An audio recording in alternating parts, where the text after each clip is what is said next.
Welcome in, ladies and gentlemen, to MBR, or as we like to call it around here, Nothing But Rants, the show where I find topics that I'm oddly passionate about and I pontificate upon them. These are not hot takes, but rather takes that I'm hot about. What's up? Really like that. You really like that?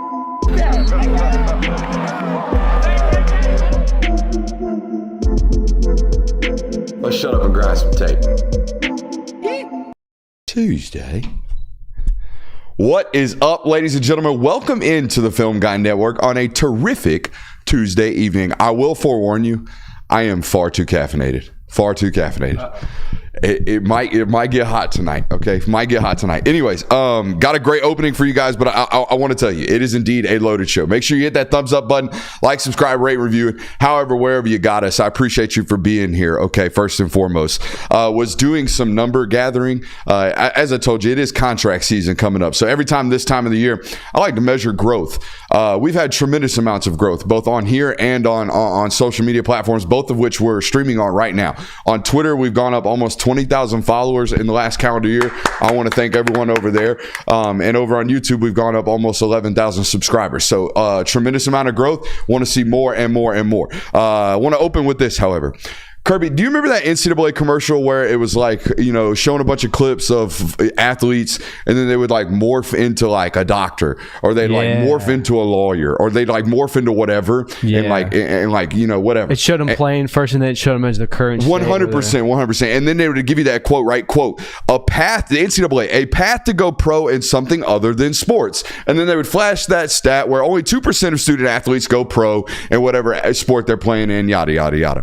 And it's a really warming sentiment, or at least it was, particularly because most of these times that they were playing these commercials, they were like really, really highly televised NCAA events, whether it be national championships, football games, or basketball, you know, during the tournament, whatever it had been, or whatever it may be. And again, tremendously warming sentiment. But honestly, that stat, right? Only 2% of NCAA athletes go on to be professional athletes in the sport they're playing.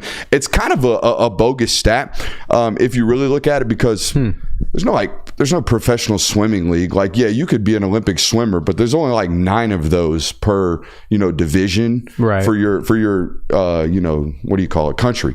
So not really a professional league there. There's no professional rowing team. You know what I mean? There's no professional cross-country running league. Nope. There's none of that going on. However, there are hundreds, and sometimes at some universities, thousands of scholarships that are provided in these specific, well, you would call them Olympic sports, these sports that don't have professional leagues. So yes, these athletes are provided an education, they're provided an opportunity for non-professional sports. But again, it's a little bit of a stretch stat and a little bit of a stretched commercial, especially again when the commercial is constantly ran during these revenue producing sports, right? Which ironically are the ones that fund those. We have this extremely vast and expansive collegiate sports model. You guys know this, right? A sports model that is not only funded, but it's propped up and sustained by the profitable sports, which aren't the vast majority. They're the very minute minority at these universities, right? It's predominantly football. At a lot of these universities. Some others make some, you know, money, but it's predominantly football that makes, again, a vast majority of this income. Nowadays, we have this revenue sharing model coming in, right? This idea that student athletes, particularly in these revenue producing sports, will now get a small percentage stake, roughly about 20%, about $22 million annually of this pocket of money, this pool of money.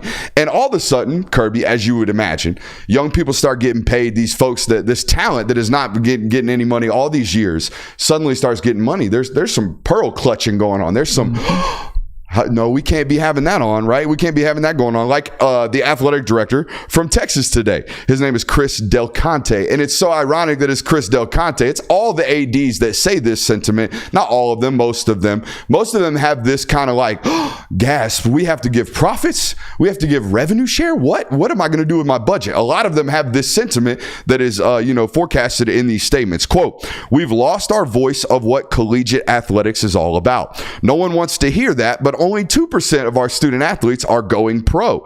The rest of them are going to be doctors, lawyers, and productive citizens.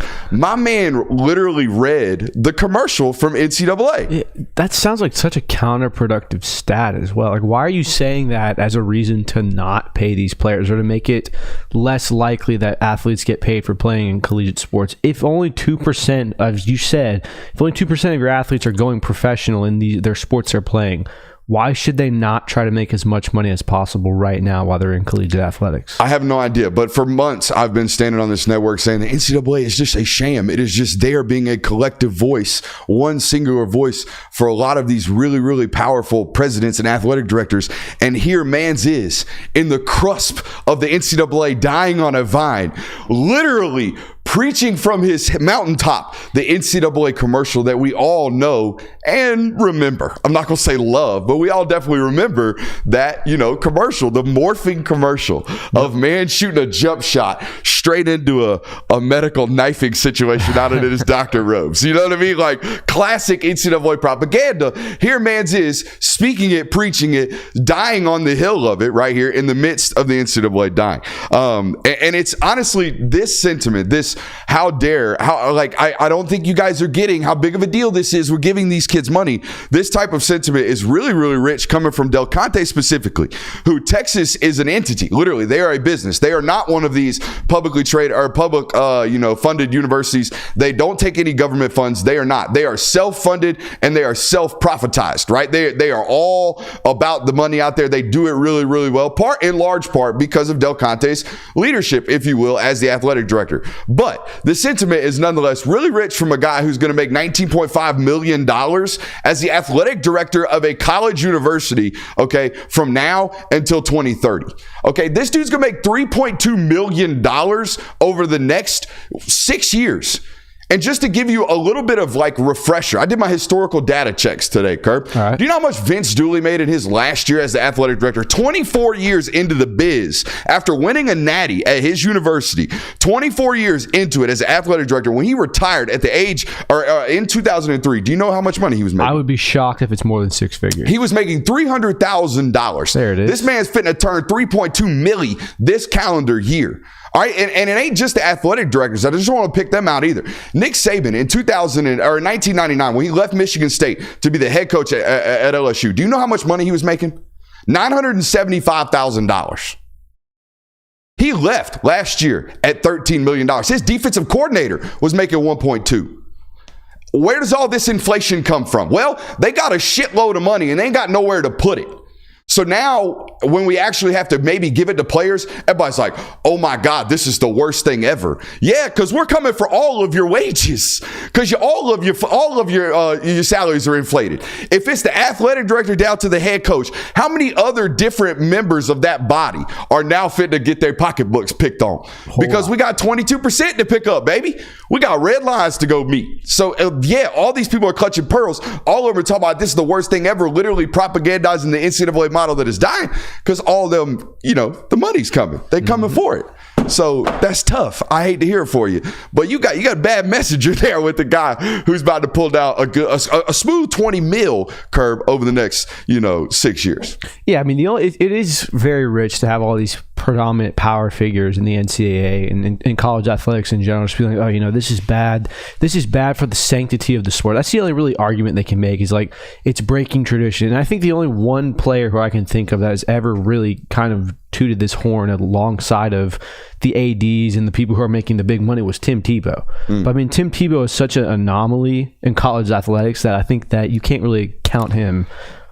I loved what Tim stands for, but not a lot of people don't have to worry about how much football money we make because we get to make millions being a speaker. Yep. You know what I'm saying? Yep. Not a lot of us are going to literally make six figures no matter what, being a TV personality the rest of our lives. Okay. Tim is. So that and guess what? He'll say that college football provided him that. He'll say the avenue to college football provided him that. And I will say yes. Say yes to an extent. But you could have been making some money while you were there too, and you wouldn't have went to hell. You know what I'm saying? It would have been okay. It'd have been okay if you and the teammates were getting paid on salary. You know what I mean? It wouldn't have been the worst thing in the world. It's probably the most important thing to him too. Yeah. Not going to hell. Yeah, that and what I'm saying is giving a college student athlete money does not immediately forecast them into bad things. Damnation. Not always. Now we do have a speeding problem, but that's cars, and they were getting the cars anyways when you were giving them cash payments. Yep. You don't believe me? Just look. I mean, the Charger history is very very well prevalent in the SEC. All right. Welcome in. We do have a loaded show for you guys tonight. We were going to talk about Joel Klatt's most meaningful college football games, but I actually read the article, unlike some of our producers, and the article was just the best games of each singular week in college football. So we tossed that one out, and your boy made his own. We're going to give you the top 10 most meaningful matchups in college football. I think these 10 games, Curb, will shape the college football playoff. Okay, so that's how I went about making this list. I'm excited to bring it to you. We got the top 10 wide receiver corps in college. Always do corps.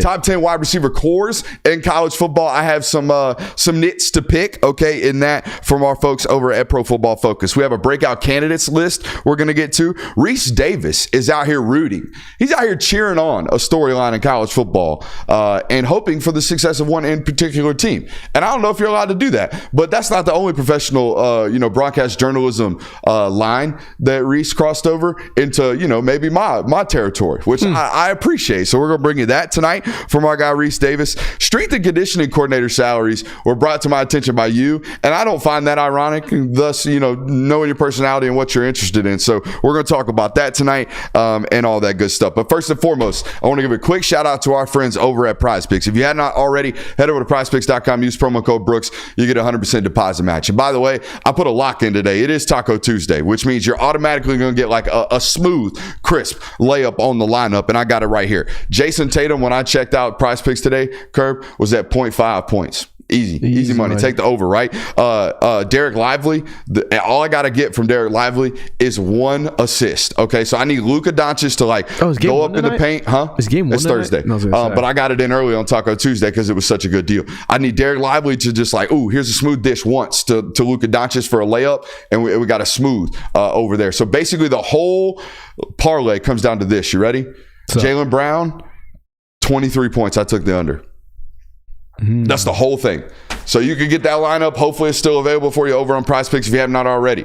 Head over there today. 100% deposit match. That's good stuff over there. Again, on to this Joel Klatt segment. If it is a Joel Klatt segment. It's a Joel Klatt segment that got turned into just a list segment Austin from yours segment. truly. Yeah, just from a straight up Brooks Austin segment. As a guy, and I watched Joel's show. I think Joel's a really smart guy. Joel has this big, bright neon sign behind his head that has his name, and it says the Joel Klatt Show, and it's very, very large and obvious in his frame, and I can resonate with that every once in a while. I was hoping you was gonna get me there over here on one. Yeah, you still ain't helping me out here. You just going, there we go. Man, I was hoping the first time I kind of. I was hoping you go help me out there. I just want to see you do that for a couple. You just want to see me look stupid for a couple seconds. I appreciate the help there. But anyways, Joel, I resonate with someone who would do something like that. Yeah. Also resonate with someone who clearly got a message of, hey, I need you to give me your best games each week. And then the editorial staff went in there and gave a headline that was a little more grabby, like most meaningful. Right. Which was the headline that went out. That was not the article that was there. So either way, not a journalism pick with Joel, just a journalism pick with the editorial staff. But I am here to deliver my most meaningful matchups in college football. I'm going to go 10-1. So you ranked them actually. You didn't just give me 10 games? No, I went 10-1. I'm going to go 10-1 in this matchup, build some anticipation for you. I think number 10, Texas versus Texas A&M. I don't think it's going to solve anything in the SEC landscape. I think it's going to give us a testament of what that rivalry is going to feel. And that to me is the definition of meaningful in college football. I care about those things. And the return of that is super, super meaningful for me. The rest of these are going to define the landscape of college football, I think. Okay. All right, here we go. 9. Oregon at Michigan. That's that first Big Ten crossover for those two guys, or at least Oregon. Oregon, by the way, drew Ohio State and Michigan in the first kind of welcome to the Big Ten moment. That's tough for those guys. But either way, I got that at 9, and then immediately at 8 is kind of a gamble here. Now, I probably should have went 1-10, but instead I went 10-8. But 8 is a straight up, I think it might happen, and if it does, it will define the Big 12. The last game of the Big 12 slate this year is Utah at UCF. Ooh, so here's what so I'm you're thinking. thinking. The upset's coming. No, I'm not thinking upsets coming. I'm thinking both of those teams are like solid. Like Utah is like, let's say 9-2 going into that football game. If they lose, the Big 12's up in arms. They're out of the playoff type stuff. And let's say, in that matchup, UCF, who I think with KJ Jefferson and Malzahn, getting his feet firm, they had a really good recruiting class when he first got there. The first couple of years he's been there. I think maybe that matchup could be like 2 9-2 teams playing for the Big 12. That would be ideal for this matchup. Either way, I think we get a final answering point on the Big 12 that night. See, I think you could have that matchup, or you could have Utah at Oklahoma State. Because, Van Gundy. So early in the season. Yeah. I looked that up. The schedule, it does set that up. Utah's got to get through the first 5 weeks. They win the Big 12. Big 12 if they do. Okay. Sorry, big gulp before I interjected you. Yeah, that game is right there in the third week of the slate. Tough to have a super impactful game when the Big 12 is still in balance. That is one that you could look back on, though, and be like, hey, they beat Utah, or Oklahoma State beat this team, so it's one of those things. All right, 6 and 7 I'm pairing because I think they're going to decide basically the third spot in the SEC. Okay, I'm predicting that Georgia and Texas are the two top teams in the SEC. I think that's kind of the general consensus going into the season. Would you agree? I would say so, yeah. All right, so I think the third spot in the SEC this season will be decided in these two matchups. Ole Miss at LSU, Bama at LSU. Okay? Oh, so no Missouri. Yeah. Missouri's going to walk through their slate. You think so? They're not in any of these matchups. Like Missouri, I think Missouri has one big game. Missouri travels to Bama on the 26th That's of October. That's the big game. And then the rest of the schedule is very, very manageable. They dodge Georgia. Do they even have Ole Miss? Well, pull up their schedule. Tell me right now. Walk through it, and you're going to find a 10-2 there, or you probably will. Missouri didn't catch any of these. I think Missouri, if they're there at the end, it's not so many meaningful wins except for a couple. So you think that? So you're basically saying that their schedule's so easy you can lose that game to Alabama and it not really affect you? Yeah, they could. They could very well. I'm not going to say they're favored to go 11-1 after that, but they could very well be favored to go 10-2 after that. Yeah, it's not that bad. It's Auburn, Alabama, Oklahoma, South Carolina, Mississippi State, Arkansas to close out the season. And then before that, it's just a bunch of group of fives and Vanderbilt. So think about and this. Texas A&M. No Georgia, no Texas, no LSU on that slate. No LSU.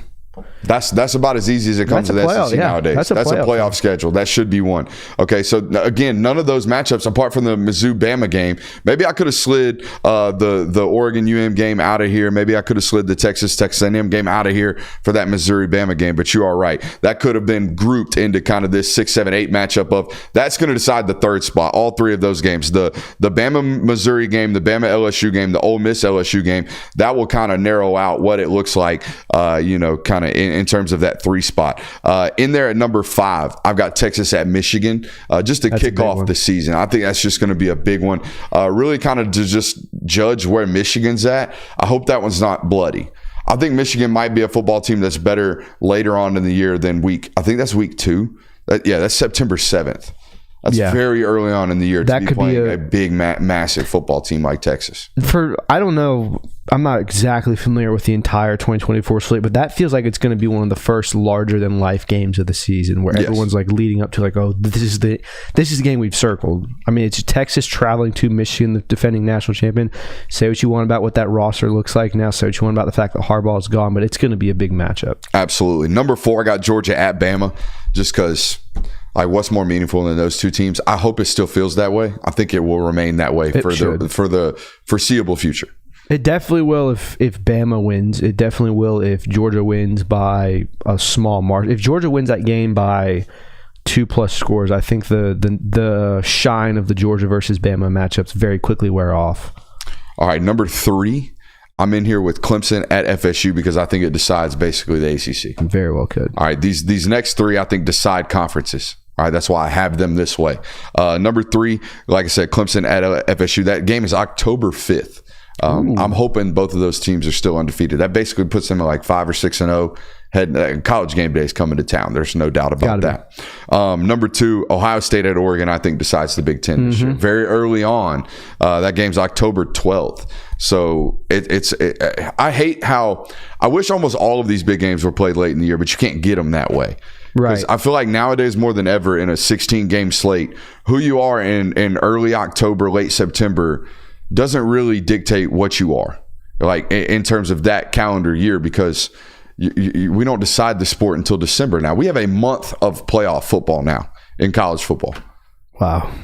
Think about it that way, and it blows your mind. December, like early, like 4 days before Christmas to January 20th, we will be doing college football playoff content here. I like that. I do too. I do like that. But guess what? That means like who you are what's that? 9 weeks before that, 4 weeks before, 6 weeks before that. That's not a picture of a true the true champion. So I hate that this game for the Big Ten is played that early, but it is what it is. It's going to define that conference, as is this one that's very early, Georgia at Texas. That's number one. That is the one that essentially you have to assume that whoever wins that game is going to win the SEC, or is at the very least going to compete in the SEC championship. So that is the one. I mean, you could make the argument whoever loses that game might be in a better scenario because you're not going to have to play that extra SEC championship game. It's going to be interesting to see how that plays out with this first season of not having divisions, where you can be a 10-2 team, still not make the title game, and still be a very, very shoo-in for a playoff. I saw Oregon's FPI, Football Power Index, win projection at 10.8. Listen to these games. Ohio State, Michigan, Wisconsin, and UW, all on the slate. I mean, they think they have a better chance of going 3-1 in that slate than 2-2. Do you agree? Ohio State, Michigan, Washington, who else? Wisconsin. They'll be favored against Wisconsin, but still tough. It's a Big Ten matchup. I mean, they can go 4-0 in that slate. They very well could. They very well. I mean, I would say they should go 3-1. We're going to talk about them here in a second because PFF thinks they have the number one ranked wide receiver core in the country. Whoa. They might have a duplication of skill sets. We're going to talk about that here in a second. Before we move on from that, I don't want to move on. I want to hang here for a second. I want to get your thought on this. How impactful is the LSU-USC game going to be? Because you have to imagine USC is not exactly a playoff team, but they could be. And LSU is kind of one of those teams where they should make the playoff, but they could very well fall out of it. All right. I don't foresee this game being like defining of the college football playoff picture towards the end of the year. But here's what I will tell you. It's going to be a tremendous overreaction, underreaction thing. Okay, and here's what I mean. Okay. Miller Moss is either going to go in there, and they did a lot to reconvene that defensive staff. You know, they got a lot of new hires in there, spent a lot of money, changed a lot of faces, fired a lot of people, got some new faces and voices in there. But they didn't really change the personnel.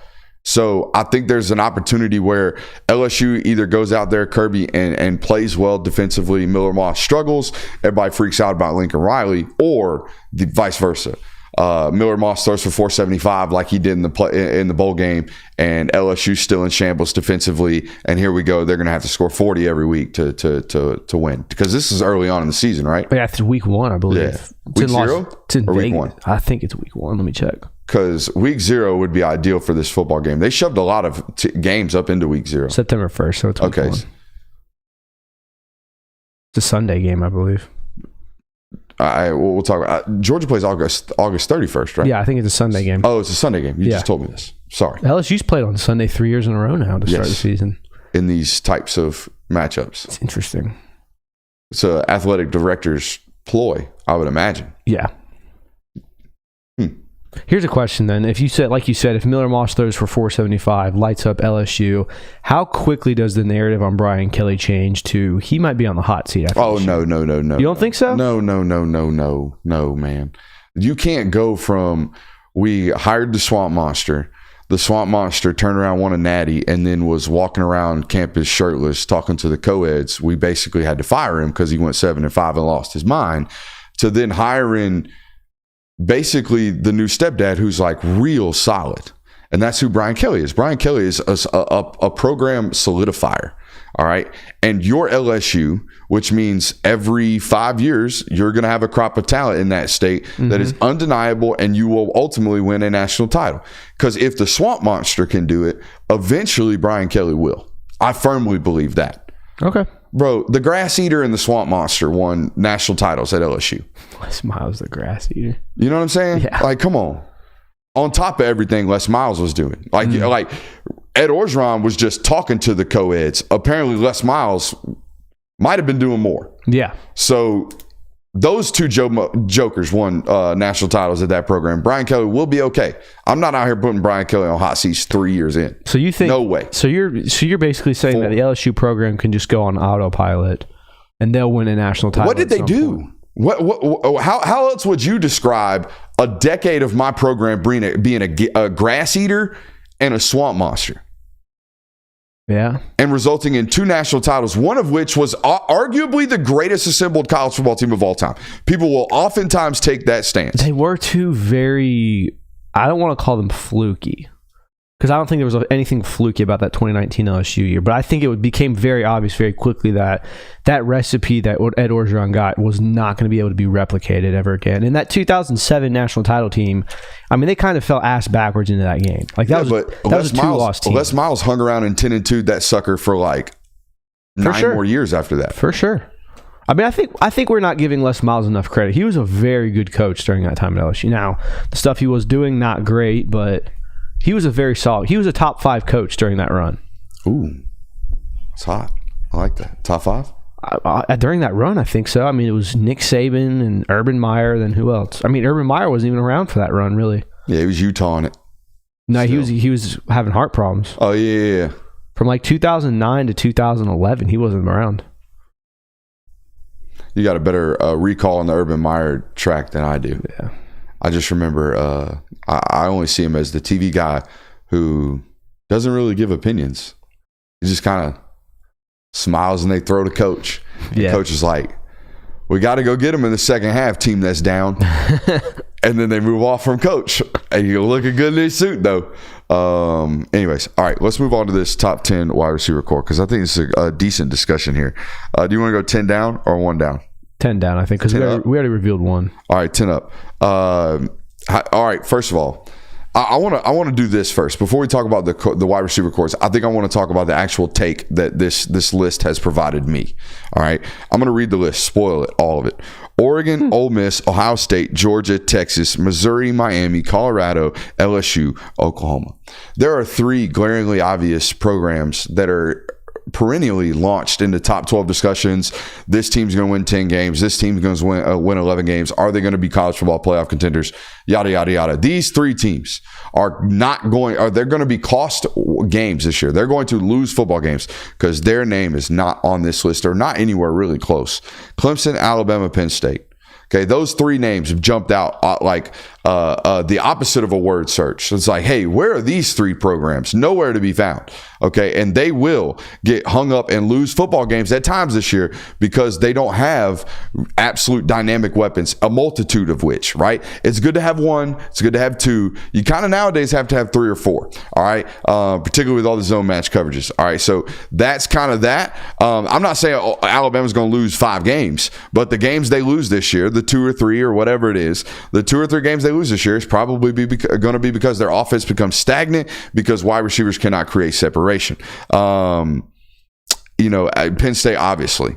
Clemson as well. And Clemson and Penn State are in a different category, I feel like, than Alabama, because Alabama at least has talent. It's just guys that got to go prove it, and in a very new system. All right, but I still believe if there is an issue at Alabama this year, it's going to be that or maybe quarterback development or whatever. Right. But I think quarterback development and do you have weapons on the outside are kind of tied and tangled out there in that Alabama discussion. But Clemson and Penn State, on the other hand, they just don't have guys. There's just nothing there. Clemson's top wide receiver this year, I think, talent-wise and just watching them, is that true freshman they got out there. No, and I mean, I think that's kind of why you are going to... You could argue that boy Smooth in the chat. We loaded. We're going to talk. We're going to talk in late October when you're like, we can't get no separation. And Brooks was right. I hope. We'll see. But no, I mean... I like being right. Not that I like watching Alabama lose. I like being right. Yeah. I mean, you could argue that all of Alabama's losses the last 2 or 3 seasons have been attributed to the fact that their wide receiver core is not what it should have been or what it had been in prior seasons when you were winning them in 2020 and 2019 and so on. So hard to match that standard. Yeah, I mean, it is, but it's also like the drop-off was so big, I think. I'm trying to think of what I was going to say after that.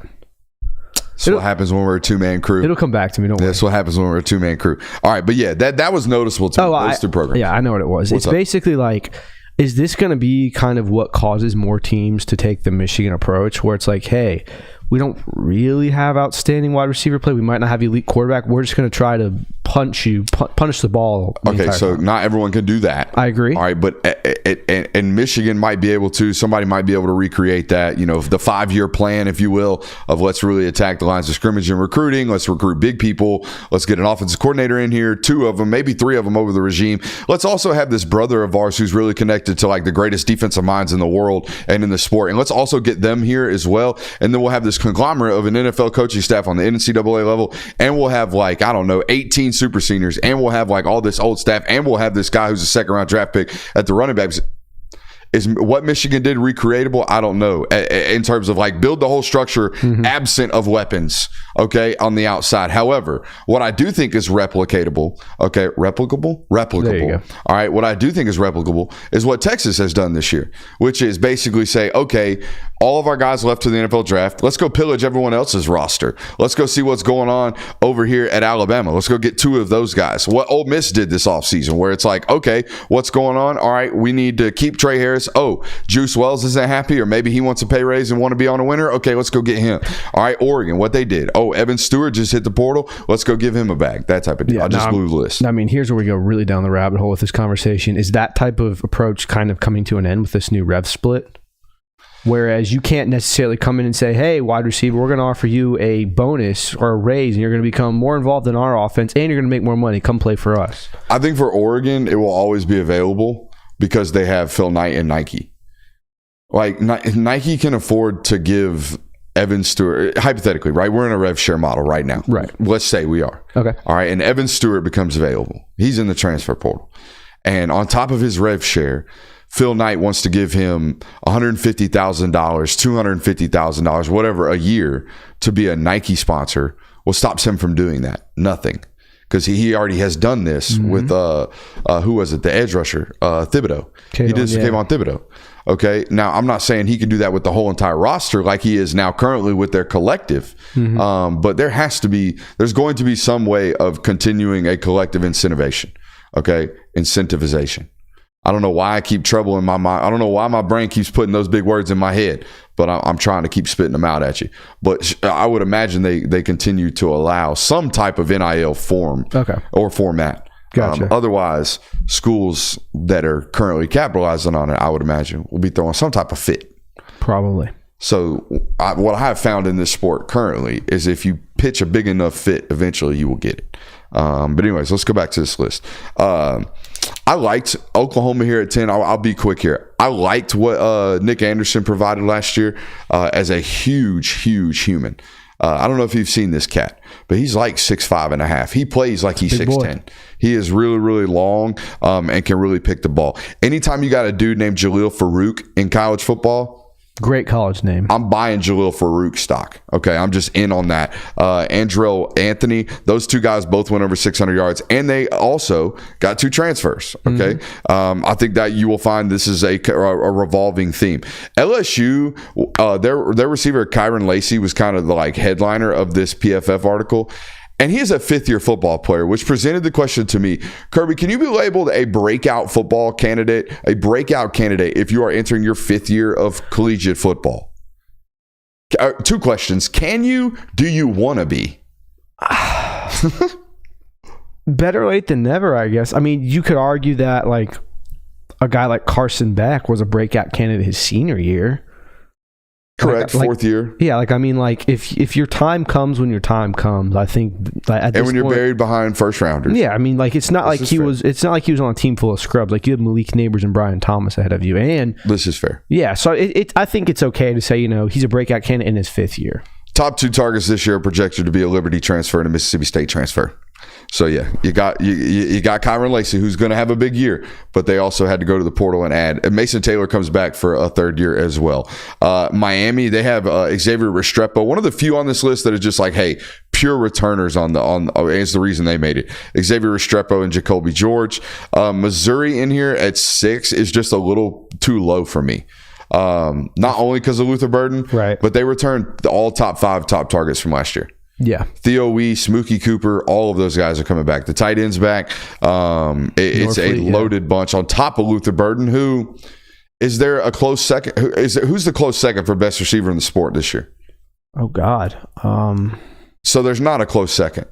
No, there's not one. If we got it, because I have to do the same thing. When I ask myself this, writing it down, and that's why I stopped thinking.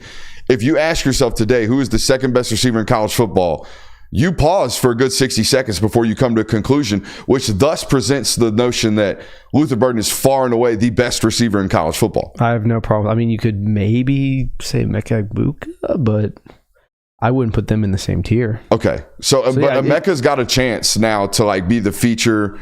But here's this Jeremiah Smith freak we'll talk about in a second. But anyways, that's why I think inevitably, if you have that guy who's that good, and by the way, Theo Weiss has stacked like 700-yard seasons, I believe, in a row. Mookie Cooper had like 650 in a row. Like these are really verifiable, like guaranteed SEC stat guys, and they return their quarterback. So I think Missouri's way too low on this. Texas, another one of these transfer U receiver groups, it looks like. Isaiah Bond, Amari Niblack, both from Alabama. They picked up Silas Bolden from Oregon State. Like, I think there's a skill set duplication there. I'm gonna talk about this with Oregon, but I think Isaiah Bond and Silas Bolden kind of do the same thing. I think Silas Bolden's a little bit more shifty with his explosiveness, whereas Isaiah Bond's a little bit more vertical. Yeah. So maybe we can avoid the doing the same thing there in Sark's offense. Maybe we get Isaiah running vertically and we get Silas running horizontally. Maybe that's the kind of mindset there. But either way, Georgia in at 4. Everyone on this network obviously knows what they got going on. I almost wonder at Georgia if you have too many guys. Yeah. But in our prop bet, in our prop segment, our local hour, I'll kind of lay out where I think these guys fall. But I think there's like 4 or 5 guys that are going to be north of that 400 range. And I think there's one guy, Dom Lovett, that I think has an opportunity to be like an 850, 900-yard receiver guy this year in 12 games. Yeah, Georgia's got one of the deeper rooms, and as far as it goes, as there's a lot of guys on there that no guaranteed first-round picks. Yeah, that's the thing. There's no stars where it's like, holy shit, like this guy is the truth. Like it's a lot of really, really solid players and a lot of this guy might be a star. We don't know yet. So it's going to be interesting to see how that room shakes out.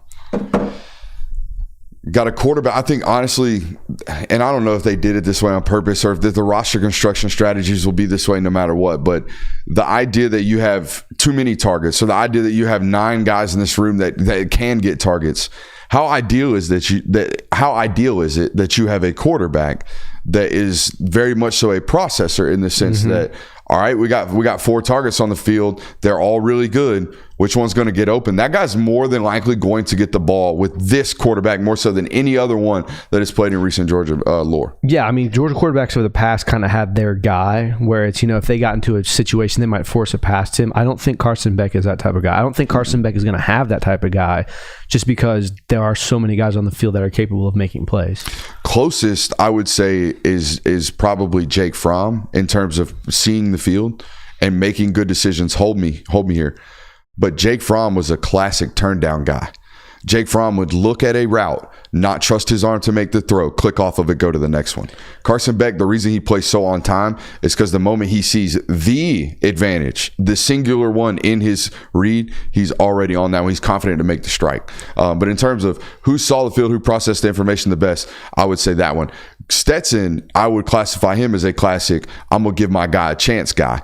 I would also classify JT Daniels in that category. I would put Jake Fromm in the give my guy a chance category as well. Would you? Yeah, I mean, it seemed like each year he had a guy where it was like he's going to throw it up to him. Like 2017 was Javon Wims, 2018 was Jeremiah Holloman, obviously that happened, and then 2019 was George Pickens, where it was kind of like if Jake Fromm ever got in trouble, he would force a pass to that guy. So back shoulder balls, deep balls, just letting it give a one-on-one chance. I'm more talking about like clicking through reads. We got a slant here, tight window. Turned it down. Let's go somewhere else. That kind of thing. Saw that pretty often on film. Just not trusting the arm to make the tight window throw. However, seeing the field relatively well is what I thought there. Anyways, Ohio State at 3.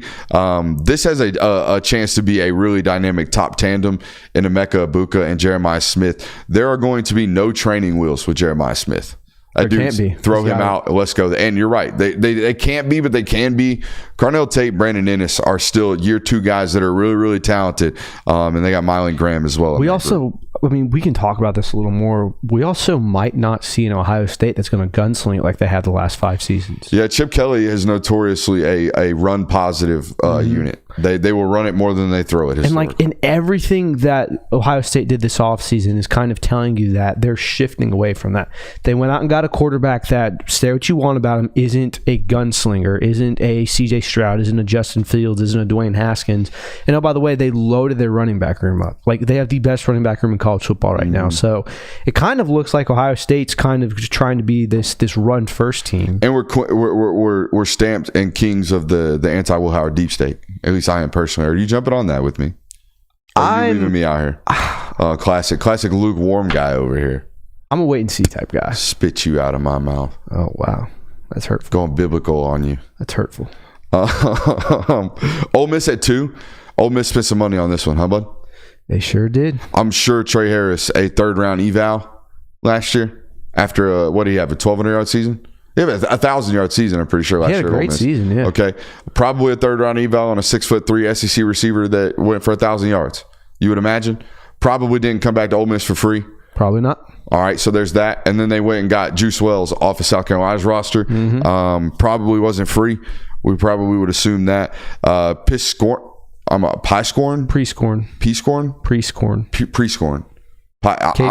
it Prescorn. There's an R between the tight end. Yeah. Either way. Caden Prescorn. Yeah, supposed to be one of the top tight ends in the SEC. He should be. He's had 1,000 yards over the last classic 6'5", 240, good athlete. He is. Yeah, looks like a Georgia relief pitcher. Is that what we're getting at? Yeah. I'm telling you, man, there's something to it. I don't know what happened. And you know, I'm not very old, but y'all remind me. My dad used to tell me stories. Now, he's from Colorado. My dad used to tell me stories about how my uncle, who was 6'6", 250, was just like the biggest human the state had ever seen. And they just like don't create them very often back in that day. And there's just that. And that's a small town and whatever. I get that. But like, I don't know here in the state of Georgia or just in sports in general, if there were always 6'5", 240-pound humans that just apparently get 3D printed around this motherfucker. Like, I see them everywhere I go. Everywhere I go. Every high school, every baseball program, there's one of these that's just like, hey, that is a really large athletic human. He's 6'5", 250. Where did he come from? It's the chicken. It's got to be the chicken. Either way, off my rocker there. What were we? We were talking about Ole Miss. Old head moment. We're talking about Ole Miss's tight end. That's what we're talking about. Because, 6'5", 250-pound white guy.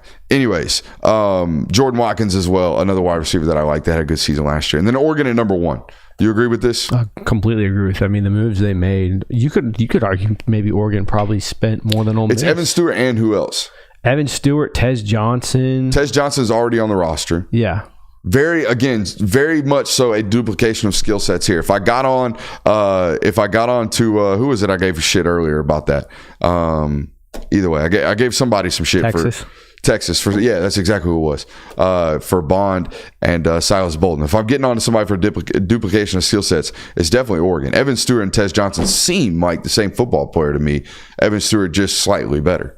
Yeah, I mean, like we've seen that type of system work before. Like Jamar Chase and Justin Jefferson were fairly similar to each other. One played X, one played like in the slot almost. Yeah, but I mean the skill set of deep ball abilities, possession receivers, downfield threats. Like obviously you're not going to have them play the same position. But it's not a bad problem to have. No, it's not at all. No. Especially when it's not like you have, four guys that do the same thing. You have 2 great guys that do one. Yeah, 2 fantastic receivers that are probably going to open up the field for the rest of your core. So not a bad option at all.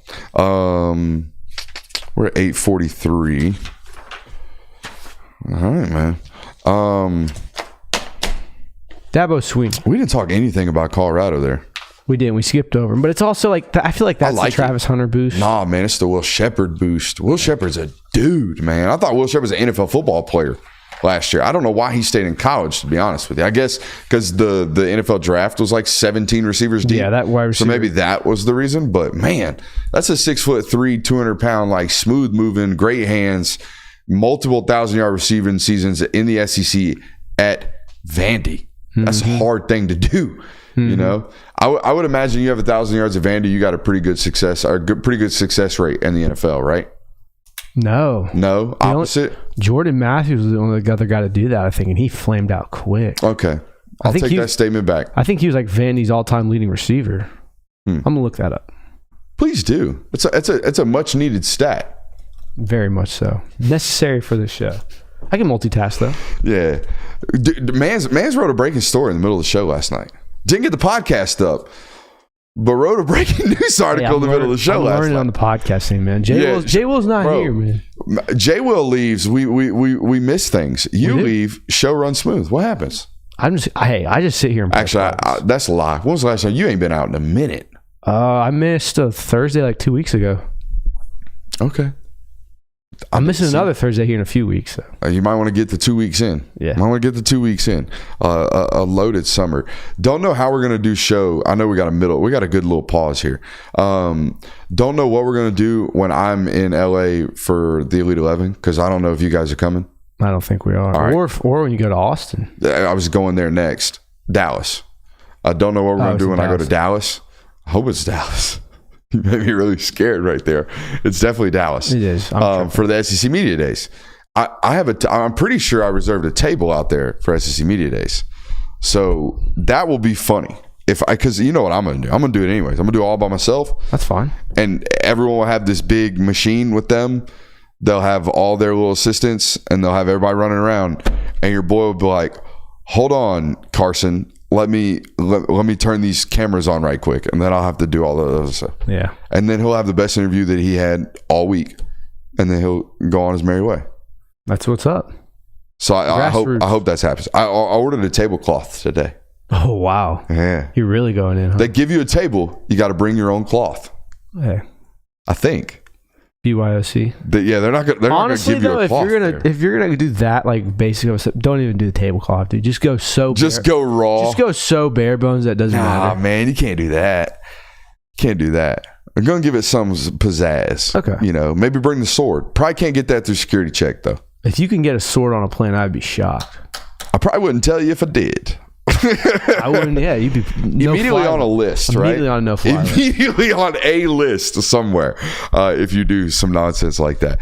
Breakout candidates in college football. Another bum list that you sent me in some article from somewhere. So I made my own list. Man, content was lacking today. Another bum list. So I made my own list. You ready? Go ahead. All right.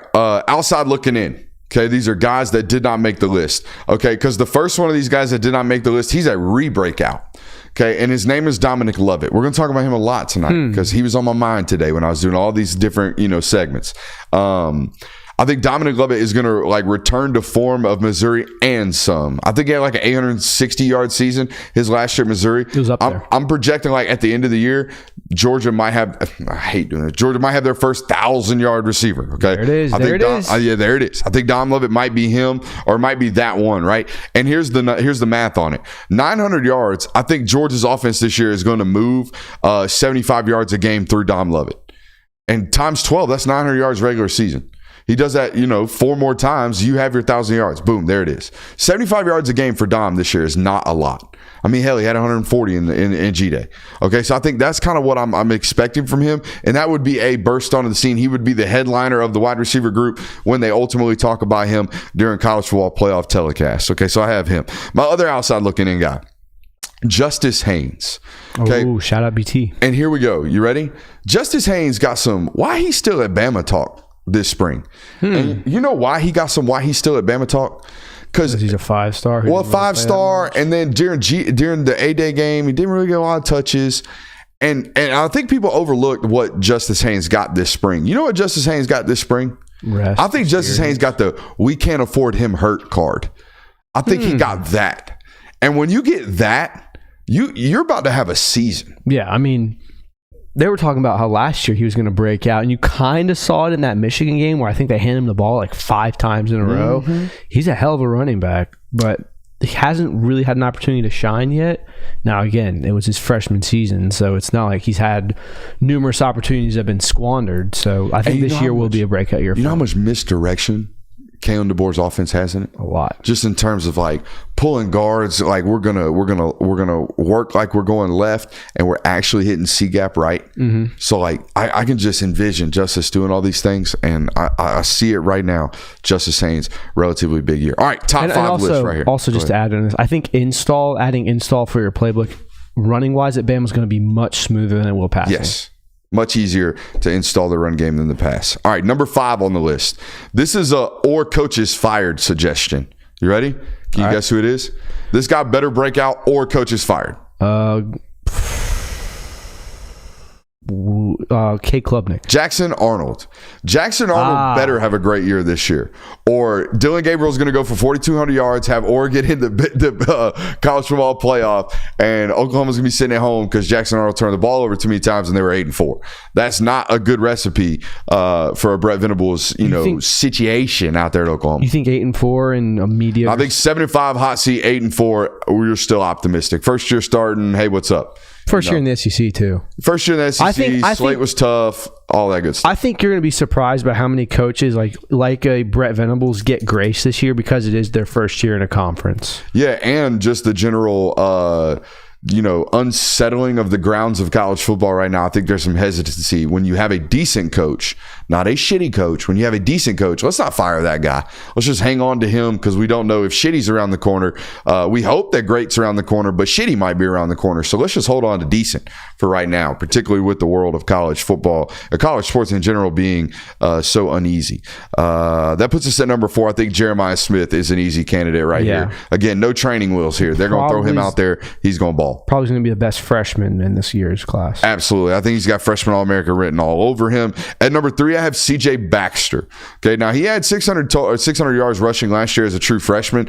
I think this year, as he gets the primary workload in the Texas offense, you're going to see a 1,200-yard all-purpose year, maybe even north of 1,500 yards from this guy. He was supremely talented. He was my number 1 running back coming out of that high school class from the state of Florida. I compared him coming out of high school to Najee Harris. Najee Harris obviously being a Steve Sarkisian product at Alabama. Both really, really big, much quicker. Yeah, a little bit twitchier. I'm thinking just hurdled a Clemson defender Najee, not Pittsburgh Steelers Najee. You feel what I'm saying? All right, I'm talking about that. At number 2, I have Jordan James. I hope Dan feeds this dude. He looked really, really good towards the end of the season last year, and I think he's going to get a primary workload. Number 1, I have Nico Iamaleava. Nailed it. Absolutely drilled that. Smoked that one. Smoked it. Double into the gap, Corey Collins style. What do you got? I'm hesitant to put Nico on a breakout list. Oh, come on. Number 1. Gotta be. Here's the thing. I think everyone's looking for Nico Iamaleava to break. Hey, I got it too. Yeah. I think everyone's looking for Nico to break out and kind of be the man this year. And I don't think that I don't think he's going to be bad this year. I don't think he's necessarily going to be like, holy shit. No Tennessee on that weapons list. Exactly. It is tough. They gotta rely on some young guys out there. But hey, maybe Mike Matthews is him.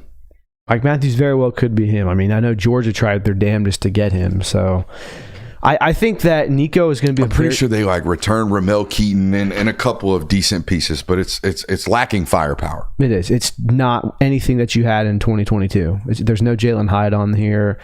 Is Squirrel White still on the team? Yes. There's no Brunson for sure. Or there's no who's the other guy that had? Good question. Brew McCoy. Here it is. Brew McCoy. Chris Brazel, sophomore transfer. Dante Thornton transferred in last year from Oregon. Obviously, Mike Matthews. Caleb Webb, the kid from McEachern. I'm not going to say I discovered him, but I was the first person to ever tweet him. The day after I tweeted Cottrell Webb, listen to this. He got an offer from a Division II school. That was his very first offer, and then he ended up at Tennessee. I think the D2 school probably on me, the rest on him. Probably. Yeah. That's how we're going to disperse that credit.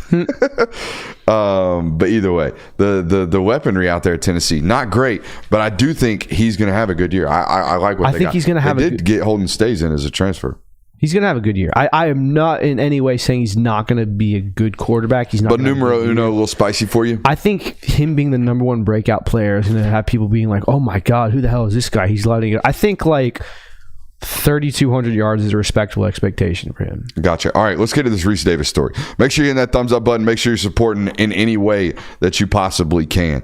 All right, I'm going to read this quote. All right, this is on Reese Davis's college football podcast over on ESPN. We would play this for you, but apparently every time I do that, they just our money. Copyright strike the ever-loving shit out of us. So I'm just going to read it to you. Quote, I'm sick to death of the Dabo blasphemy. I've had it. I mean, all of you. You have to use the portal. You know what? The guy has won 2 national championships and played for 2 more. If he thinks it can work this way, why would we just automatically assume that because they've had a couple of, by Clemson standards, they've had a couple of not championship caliber years? I'm rooting for that story. He would go on to say that he basically hopes that, you know, Clemson goes on to defy this just for the story's purposes of everybody shitting on Dabo and then ultimately, you know, him getting quote unquote revenge on all those naysayers. I'm gonna be honest with you, Kirby. I went back and I watched the clip. First and foremost, you're not supposed to root as journalists. You could tell him kind of like dancing around that idea of that, even though he clearly wants them to win, so Dabo can shove it in people's face. Right. But he also did something that I didn't expect. Reese Davis, of all people, like I envision Reese Davis the opposite of me on the spectrum of broadcast professional journalism. Okay, what the do's and don'ts of journalism and broadcast journalism being on air talents. Okay, I do a lot of no-nos. Reese Davis does a lot of none of the no-nos ever. He never breaks these chambers. He did one in this clip. I went and watched it. He did the fake fan voice. You know, the you know, dude, you got to go into the portal. He did the whole fan voice thing. And watching Reese Davis do that was like, it was that gave me the same vibe. I don't remember what it was. I think it was towards when the playoff committee was making their decisions last year when Kirk Herbstreit just drops an F-bomb. Oh yeah, same I'm vibe. sick and effing tired of it. Yeah, isn't that what he said? Like, whoa, where did that come from? I think he said that about Florida State getting hated on, didn't he? Yeah. And then he was one of the main people Florida State are mad at. That's kind of ironic. I don't know if that's 100% to be true, but I believe so. Either way, back to this Reese Davis thing.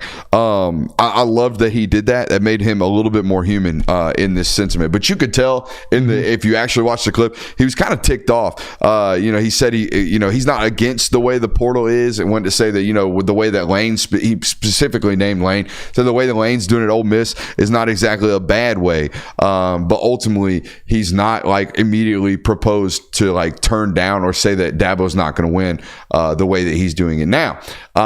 However, he had Bill Connolly, another ESPN writer, on the podcast with him, along with Ryan, who's Marty Smith's guy? Ryan McGee. Ryan McGee was on as well. But anyways, Bill Connolly pushed back immediately and was like, I'll be honest, I don't think he's going to win another national title the way that he's doing it now. Reese felt like really perplexed and was like, hey, mark that. Told his producer, mark that right now, because he thinks he's ultimately going to be wrong. Which, under the current model, I'm with Conley. I don't think Clemson's going to win a national title. Like we love to reference, you know, Dabo won 2 national titles and played for 2 more and everything. We're coming up on 4 years since he's played for this will be 5 seasons since he's played for a national title. We're coming up on 4 years since he's made the playoff. Like, the changes that the sport have gone through in that time are so astronomical. We're coming up on 6 years since he's won the damn thing. You know he's going to win ultimately in the end, right? I love the idea of that, honestly. I love the idea of Dabo Swinney sticking to his guns this whole time, getting clowned and dragged through the mud for a couple of years, and then coming out and winning through this model that he's made so steadfast in doing. That's. I mean, I kind of laid out my predictions on the recruiting end, and that's the problem. Like, everyone shits on this dude for the transfer portal thing. I get it, bro. If you don't want to take transfer portals, don't. If you don't have guys leaving, there's no point in bringing guys in. All right. If you like your guys and they don't want to get out of there, that is what it is. The problem is not that at Clemson. The problem and the result in the losses is the recruiting.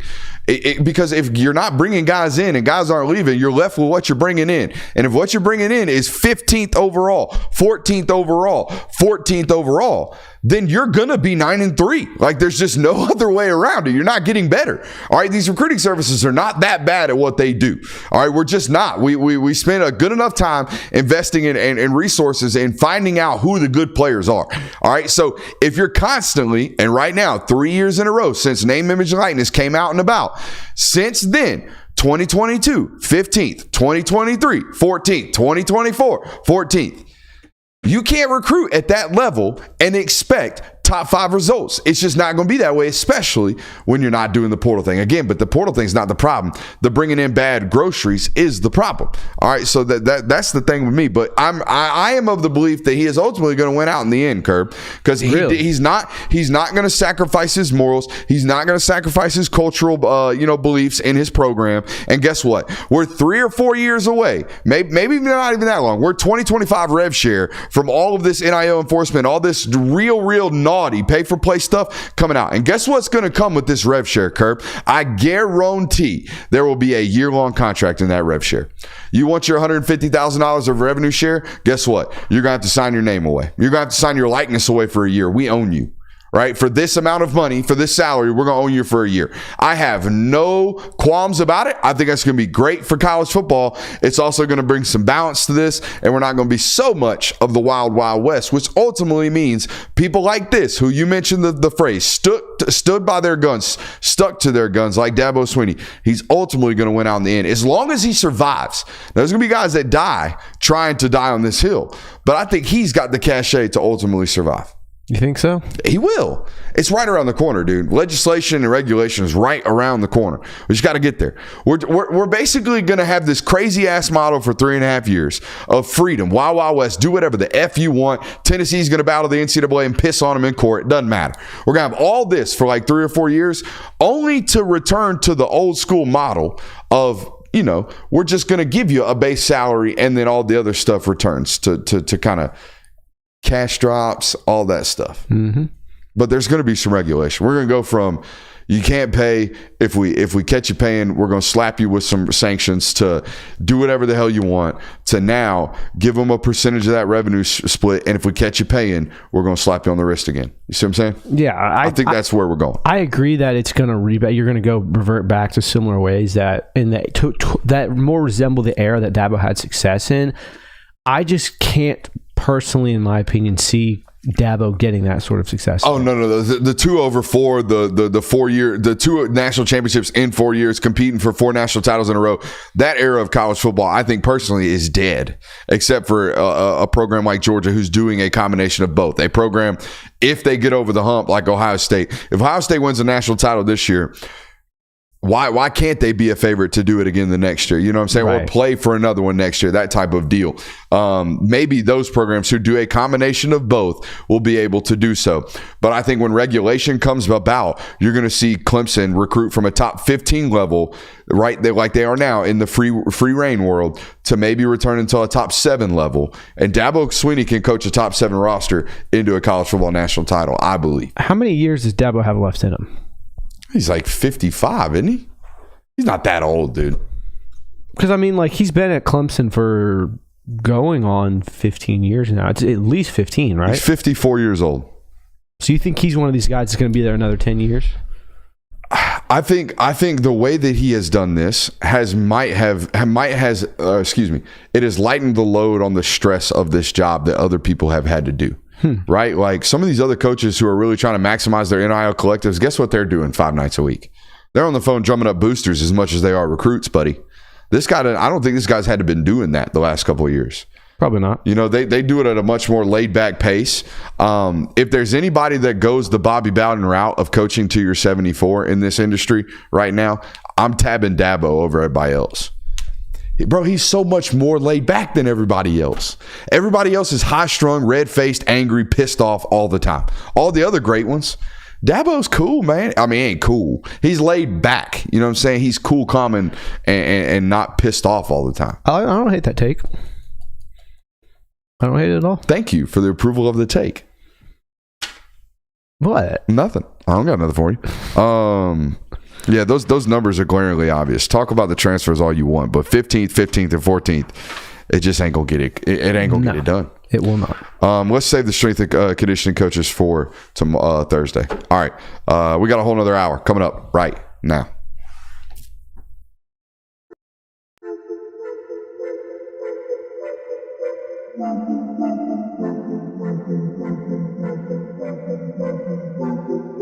Welcome into Talk the Dog, the show where we find a bone to pick and a take to give. These are not hot takes. These is dog takes. Can I talk that dog? Let's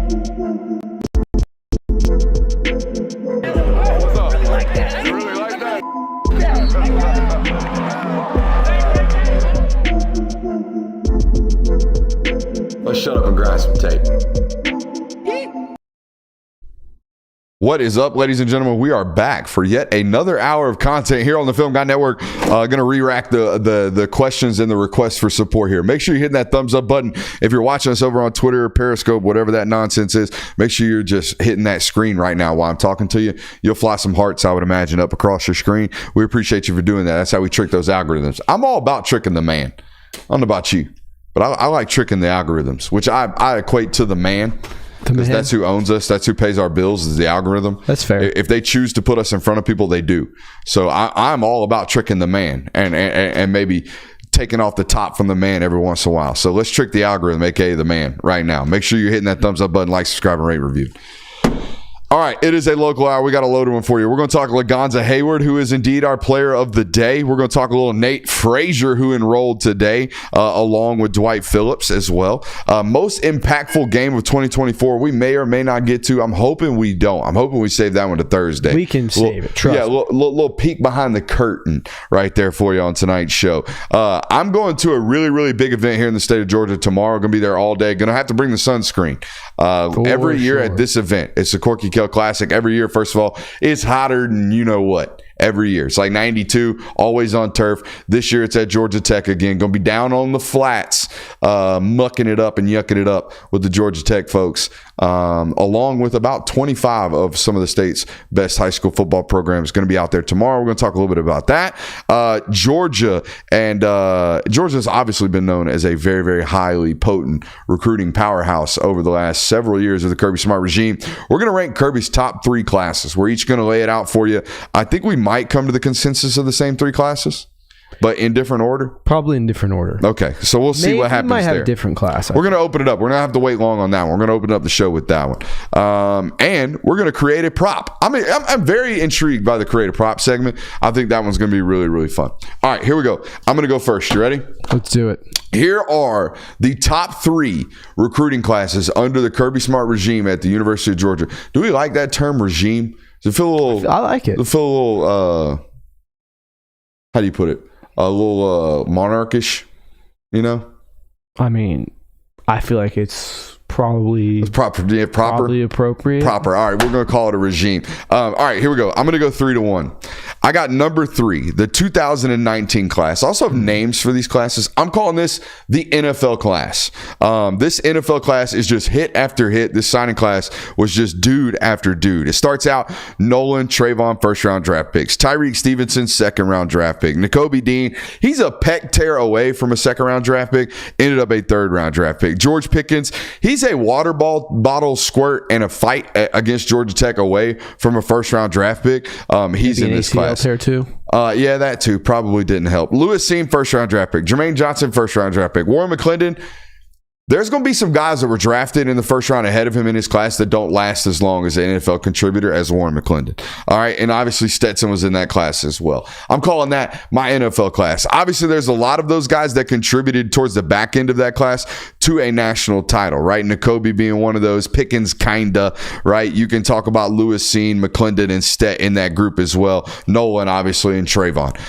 But there's also some guys that left your program that were guaranteed like dudes. Jermaine Johnson and Tyreek Stevenson being most notable there. All right, so are you judging the success of the class by just like how the players turn out? Because I mean, it's a combination of both. All right, I think the classes that were most impactful and did the most winning and all that good stuff, they also had NFL dudes. I think that's one thing you will find in this list. Mm-hmm. Kirby is very consistent. His 5 stars hit, and his 3 stars every once in a while will be first round draft picks. It's every class. You see it. It's like, oh, look, those first 4 names, he did not miss. He didn't take the only 4 or 5 stars in the damn country either. You know what I'm saying? Now, there's that one year where he took 7 of the presumably 30, right? That's a pretty good clip that you were doing right there. But in terms of hit rate and in terms of what the classes look like, they're almost all identical. It's like, hey, the first 5 guys that were on that list that he obviously prioritized, that everyone knew were guys or thought were guys, He did not miss on those. Everyone else has some misses. He doesn't. And then it's like, oh, shit, Eric Stokes way down there. And then in one of these classes that I'm going to talk about, his whole 3-star stack played really, really meaningful football games for him. So they're all relatively consistent. So, yeah, to answer your question, Todos. You know what I mean? Okay. All of it. All of it contributes. I get it. All encompassing here. So number 3, the NFL class 2019. Number 2. Now I almost had 2019 too, but I put them 3 because of what I saw in 2020. This is the Natty class. I will also call this the one name class. All right, because here's how you know you made a drastic impact on your football program.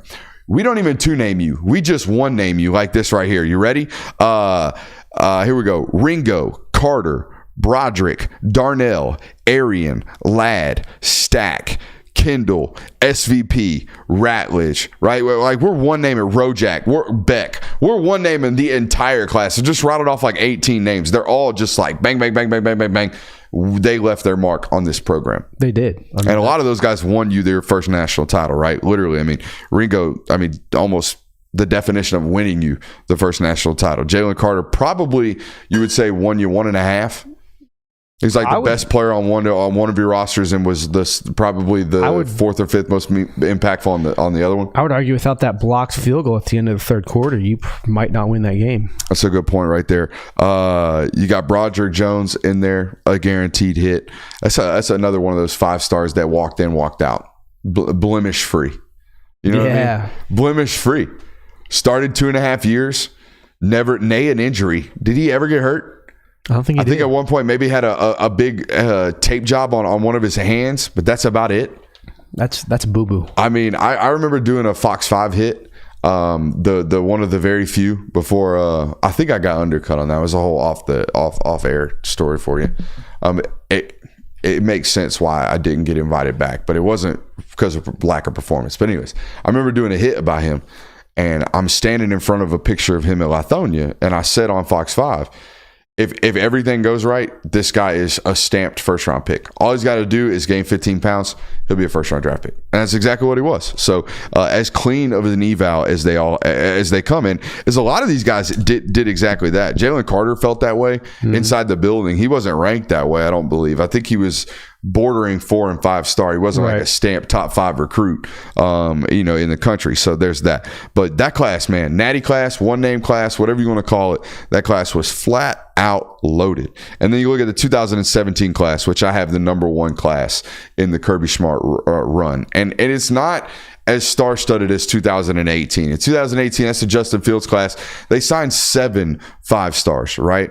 Yep. But 2017 is what I call the groundwork class.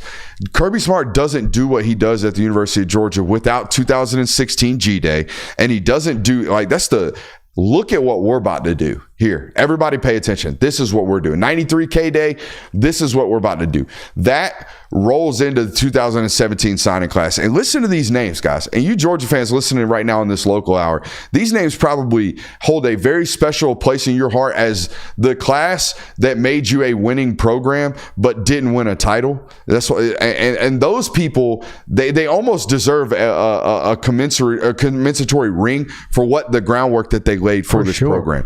I'm talking about guys like Richard LeCount, Andrew Thomas, DeAndre Swift, Isaiah Wilson. Say what you want about the NFL career. He did great in college. Jake Fromm, Mark Webb, Robert Beal, Malik Herron, Nate McBride. Okay, 3 stars. Guys, this is what I'm talking about, laying the groundwork for what this dude is about to do at your program on the recruiting trail. Justin Schaefer, a 3-star. Played for 3 years at your program, got an NFL gig, all right? Or doesn't have it currently, I think. Free agent, nonetheless. Eric Stokes, 3-star. First-round draft pick. Monty Rice, 3-star, NFL. Guarantee, captain of your football program defensively for a while. Latavius Burnett, William Poole, 3 stars. Played meaningful snaps on your program before going elsewhere. Matt Landers, same thing. I know you guys have a weird feeling about him. Guess what? That dude's gotten 7 NFL gigs because they all see the same thing Kirby did. Just tough that some bitch can't catch a football. That's an ironic thing to not be able to do as a wide receiver who has an immense skill set to be a wide receiver, except the one requirement to finish off the skill set of being a wide receiver, which is receiving the ball out wide. Unfortunate for him, but nonetheless. Amir Speed, NFL football player, 3-star. Like, this is the groundwork for what this program ultimately became right here. That 2017 class goes down number one in my book. I totally understand the sentiment of putting that class number one in 2017, that is. I do think that there are some other classes on here that it's the ritual account bias. You can call me out on it. That's fine. Look, if it's a weird thing that I have, but it's the film. You can't watch ritual account film and not be like, what is he doing? What is he doing? Why is he over there? He was a lot of fun to watch. He was. So, you want me to give you a reaction to yours? Yeah. So, you had 2018. Where'd you have them ranked? I had 2018 out of the list. Really? OLI. That's interesting. I know. Bunch of dudes.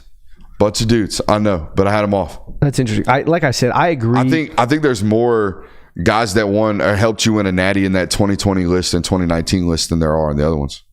I would say you're probably right. On 2018. I'll have to go look. So my number 3 list, I had 2019. And just because of the amount of, like you said, NFL talent on there, but also guys that contribute to you. Like Don Blaylock, I know his career didn't end the way that they anticipated it would, but he was a very big player in 2019 for you. Warren McClendon, Kenny McIntosh, Stetson Bennett's in this class. I mean, the most legendary Georgia player of all time, next to Herschel Walker. All right, let's do it this way. 2018, 7 5-stars, right? Yep. Justin Fields, no natty at Georgia. Jamari Sawyer, natty at Georgia. Tyson Campbell, no. Don't believe so. Zamir White, no. Yes, has one. Channing Tindall, yes. Adam Anderson, no. Quay Walker, yes. Adam Anderson would have. Brenton Cox, no. Cade Mays, no. Otis Reese, no. Trey Hill, no. Azeez Ojulari, no. Luke Ford, no. James Cook, yes. Kyrus Jackson, yes. Devontae Wyatt, yes. Devon Wilson, no. Tommy Bush, no. Warren Erickson, yes. Chris Smith, yes. Owen Condon, yes. Yes. Yes? 1, not 2. John Fitz, no. I think he was on that 21 team. Played with a broken foot all year, right? Maybe Fitzy. Either way, you get what I'm getting at, right? Yeah. There's a lot in that class that weren't there. Whereas opposed to the 2019 class and the 2020 class, they're all there. I know it's a little bit further removed, but... I had it on basically the fact that I had 2018 above 2019 just simply because I feel like there were more national title contributors to that. There's about the same amount of contributors on your team each year. Yeah. But I had the 2020 class as far and away of Kirby Smart's best class. You have Keely Ringo, Jalen Carter, Broderick Jones, Darnell Washington, Arian Smith, Jermaine Burton. Say what you want about him. You got 2 solid starting years out of him, and he helped you win a national title. Tate Ratledge, Cedric Van Pran, Kendall Milton, Marcus Rosemi-Jack Saint, Carson Beck, Nazir Stackhouse, Dejon Edwards, Lab McConkey, Trey McKitty, who was a very solid starter for you in the 2020 year when your offense was kind of in disarray. So I think that year was probably the best the best recruiting class that Kirby Smart has ever had. Just from looking at how many key contributors it had and the fact that a lot of those guys helped you win 1 and 2 natties. Yeah, I'm a groundwork first because I don't think he recruits at, like, there was a run there where he was 3 out of 4 number 1 overall class. I don't think he recruits at that level without 17. When those guys come in and they immediately start winning, the whole program starts turning around. That like I said, groundwork class. But like the argument of that is like, yes. And again, no misses. No, like no hardly misses. any misses in that class. Let's see. 1, 2, 3, 4, 5, 6, 7, 8, 9, 10, 11, 12, 13, 14, 15, 16, 17. 17 out of like 25. But it's also a combination of, yes, the groundwork of that 2017 class was huge, but what you had on the roster that was already existing, where you had your Nick Chubbs, your Sonny Michel's, your Roquan Smiths, your Lorenzo Carters, your Davin Bellamy's, those guys who contribute and helps you make 17 such a special year. That's carryover groundwork. But that's what I'm saying. I don't think if they don't do what they do, your 2017 class, because like Eric Stokes redshirted that year. Yeah. Like DeAndre Swift, as exciting as he was that year, was not the main feature back that year. So a lot of those guys, as much as the 2017 class put them in the right direction, didn't necessarily on the field contribute. Whereas your guys that were already there, I think, kind of tell that story too. So you have to give credit to both sides, I think. I think you want to debate. If you want to call it that. Do you want to debate? I'll give it to you. That's fine. I'll give you your class number 1. Give me your list again. So I have 2020 number 1, 2018 number 2, which I'm tentative. I might change that. 2019. So many guys that finished their careers elsewhere on that list. That's a problem. So many guys that were just like, not here anymore. And then 2019, number 3. I also had 2021 at number 4. Just Little OLI. Yeah, OLI. 2021's got Amarius, Smile, Tyrion Ingram-Dawkins, Brock Bowers, A.D. Mitchell, Chaz Chambliss, Javon Bullard, Darian Kendrick from the transfer portal, and Tyke Smith from the transfer portal. So very akin, that class is, to 2018. Very, very highly ranked. A lot of talent in there. But got a couple of. There's also some Nyland Green in there. Yeah. There's also some C.J. Madden in there. Yep. Right. There's some guys that are going to finish their careers elsewhere. Yep. There's some Xavier Sori in there. Mm-hmm. Just like there is in 2018, where there's a lot of really, really highly rated guys that didn't win jobs here and are about to just start and get every rep they could ever imagine at their new program. True. Even though Purdue's got an NFL corner opposite of Nyland, I think. Really? Purdue might be a strap this year. Nyland's going to get a lot of opportunities then. Yep. They got 4 former Dogs, right? CJ Madden, Nyland Green, the wide receiver. And Denial Morissette, the other wide receiver too. Really fast guy. Why are we blanking on the name? Chat will pick us up. Help us out, I'm not going to wait around on it. But chat will pick us up there. Yeah, but CJ? 2 CJs. CJ Smith. CJ Smith? Yes. I think that's it. That's who it is. There you go. I got to it before the chat did. What's up? Chat just got it. Chat's late. They got the 5-second delay. Chat's late. Yeah, they do have a 5-second delay. That's right. So we're about the same time. We'll call it a tie. We will. All right. That is Kirby Smart's top 3 classes. Would be interested to see the chat's thoughts on that. If you want to submit a comment on that, feel free to do so. All right. Set up this creative prop segment. See how you do it. All right. So obviously Prize Picks is kind of known for their props. Sorry I was eating is a channel appropriate excuse for not coming to the chat box in time for that answer. That is fair. Yeah. That's fair. All right. So as you all know, Prize Picks is one of our sponsors. They are known for their prop bets. Are we allowed to call them bets? I don't think so. We're going to call them propositions.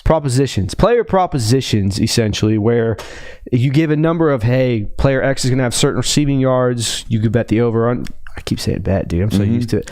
You predict whether they'll hit the over or under on that. So we decided to do that for the entire season. We went through and named a couple of players, a couple of stats that they might have. Carson Beck, Trevor Etienne, certain players like that. And we're going to make our propositions right now. And then at the end of the season, at the end of the regular season, we'll see whether those players hit the ones that we've created or we're under. I think it should be stated that Greg Sankey, the commissioner of college football himself, is indeed fiending for some prop bets. I don't know if he's specifically fiending for the PP, but he has noted that he don't care about these prop bets. Does not like them. No, he ain't against them. He just ain't out here trying to kill them. That was the headline that I saw. Doesn't care. Just let him have it. Prop bet.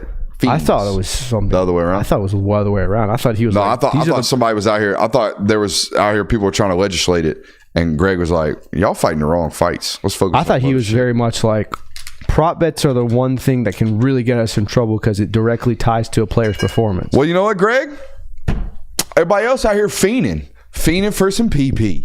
Give me the Prize Picks read, or give me the Prize Picks bet. What's our first? So the first one we have is Carson Beck touchdowns. At the end of 12 games this year, how many touchdowns do you think Carson Beck's going to throw for? I have 26.5.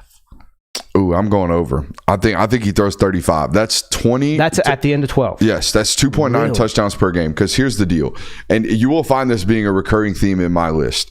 No longer are the days where 8 of the 12 regular season football games, I can presume that Georgia is going to win the game scoring 32 points. Or just go out there, run the ball, control the clock in the second half. There are 3 games on this schedule, potentially 4 if you want, maybe 5, where if it depends. Does Clemson show up someday? Is their defense really good, or what happens? There's going to be games where you're going to have to score. Okay, you're going to have to score. Clemson not being one of those, but Ole Miss, Texas, and Alabama this year being on the slate are going to lead you to be into much more highly contested football games, fourth quarter football games. There are 5 top 25 opponents on it, 5 top 15 opponents on this slate this year. So you think 35 before? Yeah, well, let's go 32. No 32. Kirby Smart quarterback has thrown for more than 30 touchdowns in a complete season. Don't care. I'm going 32 tuds in 12 games. All right, I'll put it at 26.5. All right, you're going 26.5. Give me I know we're setting lines here, but I'm also calling shots here. So give no halves, no halvesies. Give me one or the other, 26 or 27. What do you got? Give me 26. All right. I think that's 2 more than he did the entire Y'all hear it, season chat? This man's fading Carson Beck this year. That's 2 more than he did the entire season last year. This man's fading Carson Beck development this year. Can you believe that? This guy's fading Carson Beck development. Wow, you're just going to throw me under the bus like that. All right. Yep. All right, Carson Beck interceptions. Then what do you have it at? I'm going 6. I have it. All right, I have it 5.5. I think that this year he's going to probably put the ball more at risk because he's more confident. Those first 4 games last year, it was very obvious he was just like, do not turn the ball over. When he comes into his zone, he tends to make more confident throws. You're going to have some picks. You're going to have some tip balls, things such as that. I have it at 5.5 at the end of 12 games. All right, no halvesies. 6. All right, you guys 6. We're both saying 6. All right, on to our next category. Carson Beck total yardage. I got it at 3,420. I did 3,600. All right, I got him at basically 285 yards a game. I think he smokes. I think 3,600 is much more. That's about 300 yards a game. Yeah. That's exactly 300 yards a game. All right, so you got him at 3,200 or 3,600 yards, and I have him at, what did I say? 3,420. Yep. All right. And just a reminder to the listeners, this is only regular season, so it's not counting these are SEC 12 games here. It's not counting postseason or whatever, all like that. So just the first 12 games. You know, if our Prize Picks representative were smart, he'd be watching this. He'd be watching, you know? Maybe. Because I got real mathematical formulas going on here, meaning A times B equals output. Dude, you're practically a spreadsheet. Holy I'm saying, bro. Holy shit. Well, A multiply B, put it in the C box. Get a Dabo moment there. Yeah, I know. Go ahead.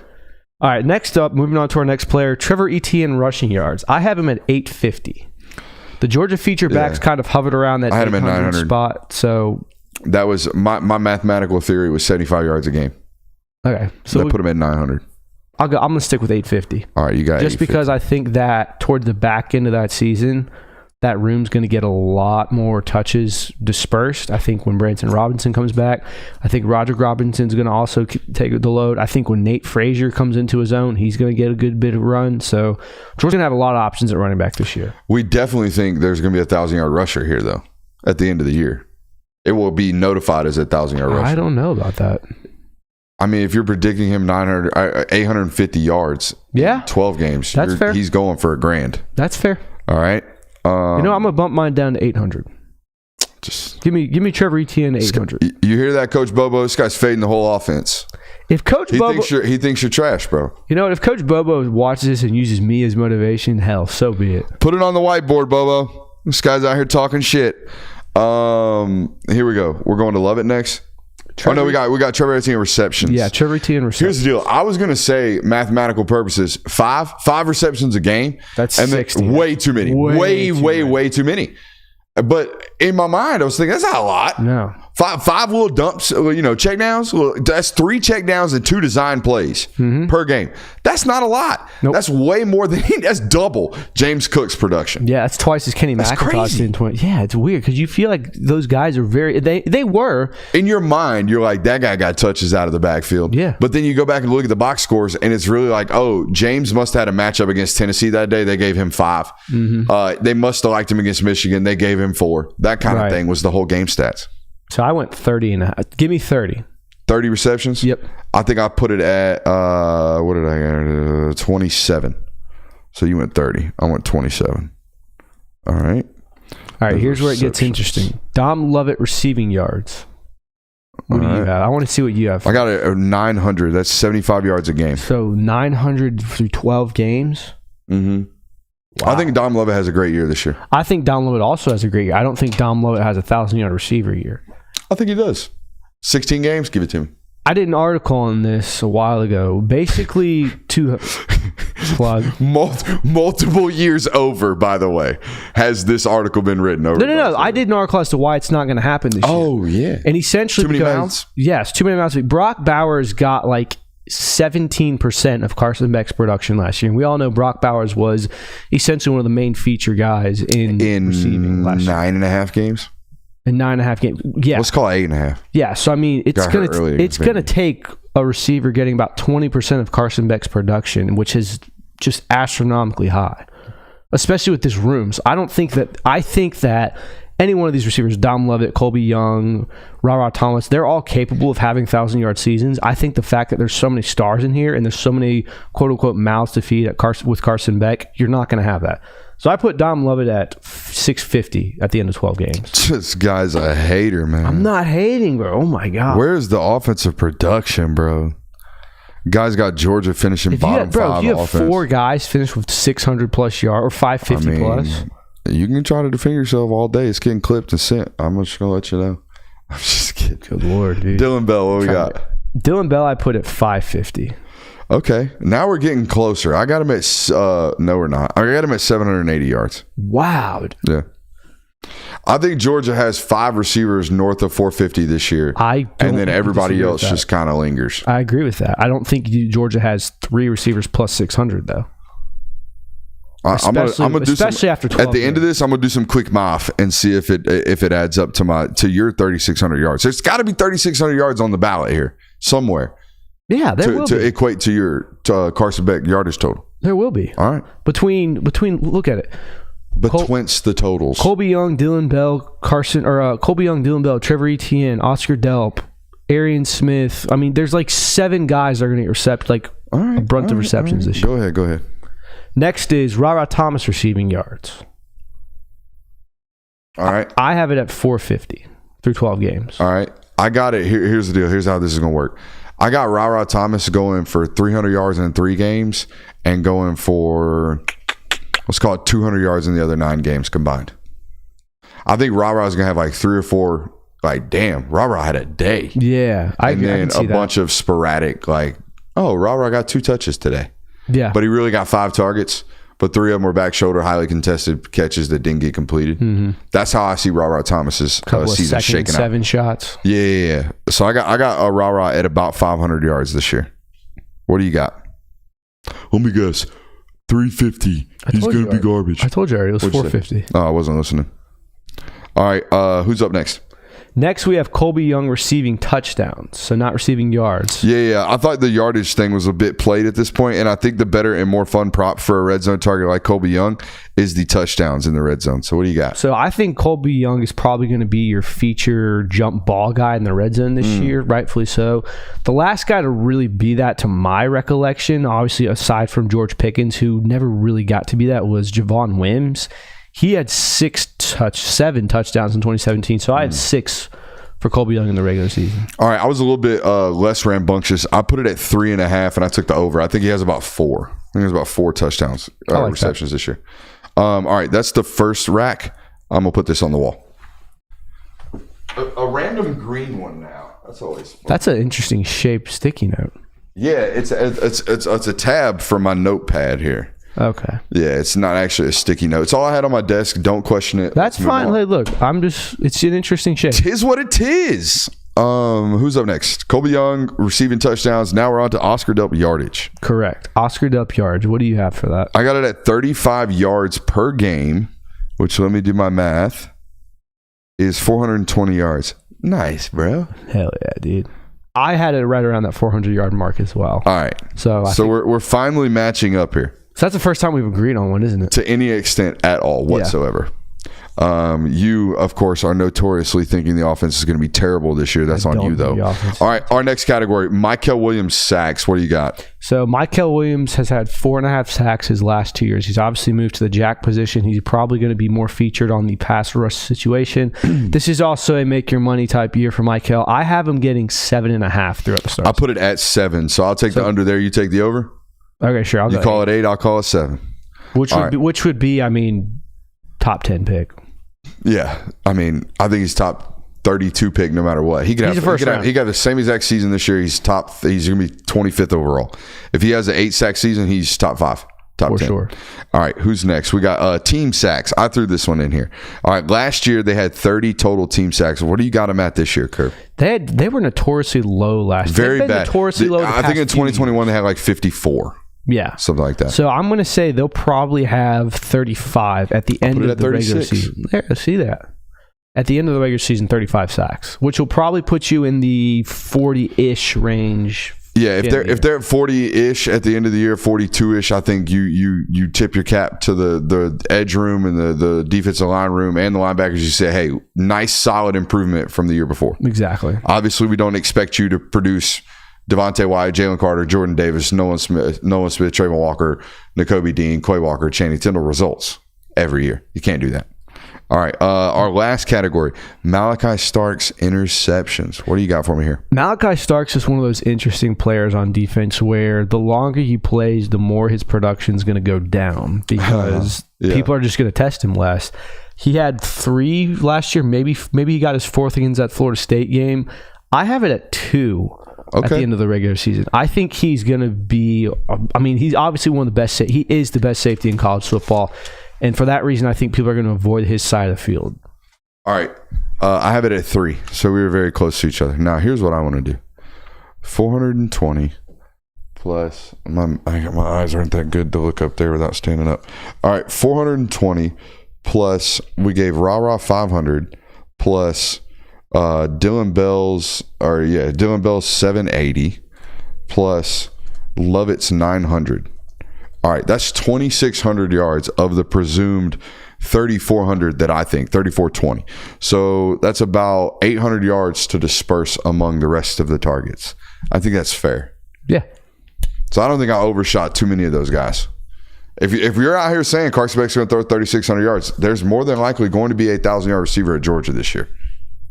It's probable. I mean, like, it's probable. I'm not saying it's not going to happen. I don't think it will. I would not be shocked if it does. 3 bold predictions from the 2023 season. This is a tab we put back in August. You want to read it? Let's read them. Brock Bowers to New York. Not quite. Would have been there. He was there. He was there. They could have taken him. Barrett Carter, best defender in college football. Did not happen. Probably not, no. Oh, you ready for this one? Let's hear it. Michael Penix over Caleb Williams. Wow. I said that shit in August, bro. Wow. Love that. Well, those were all 3 wrong, but. No, they weren't. Caleb Williams is the first overall. It says stats.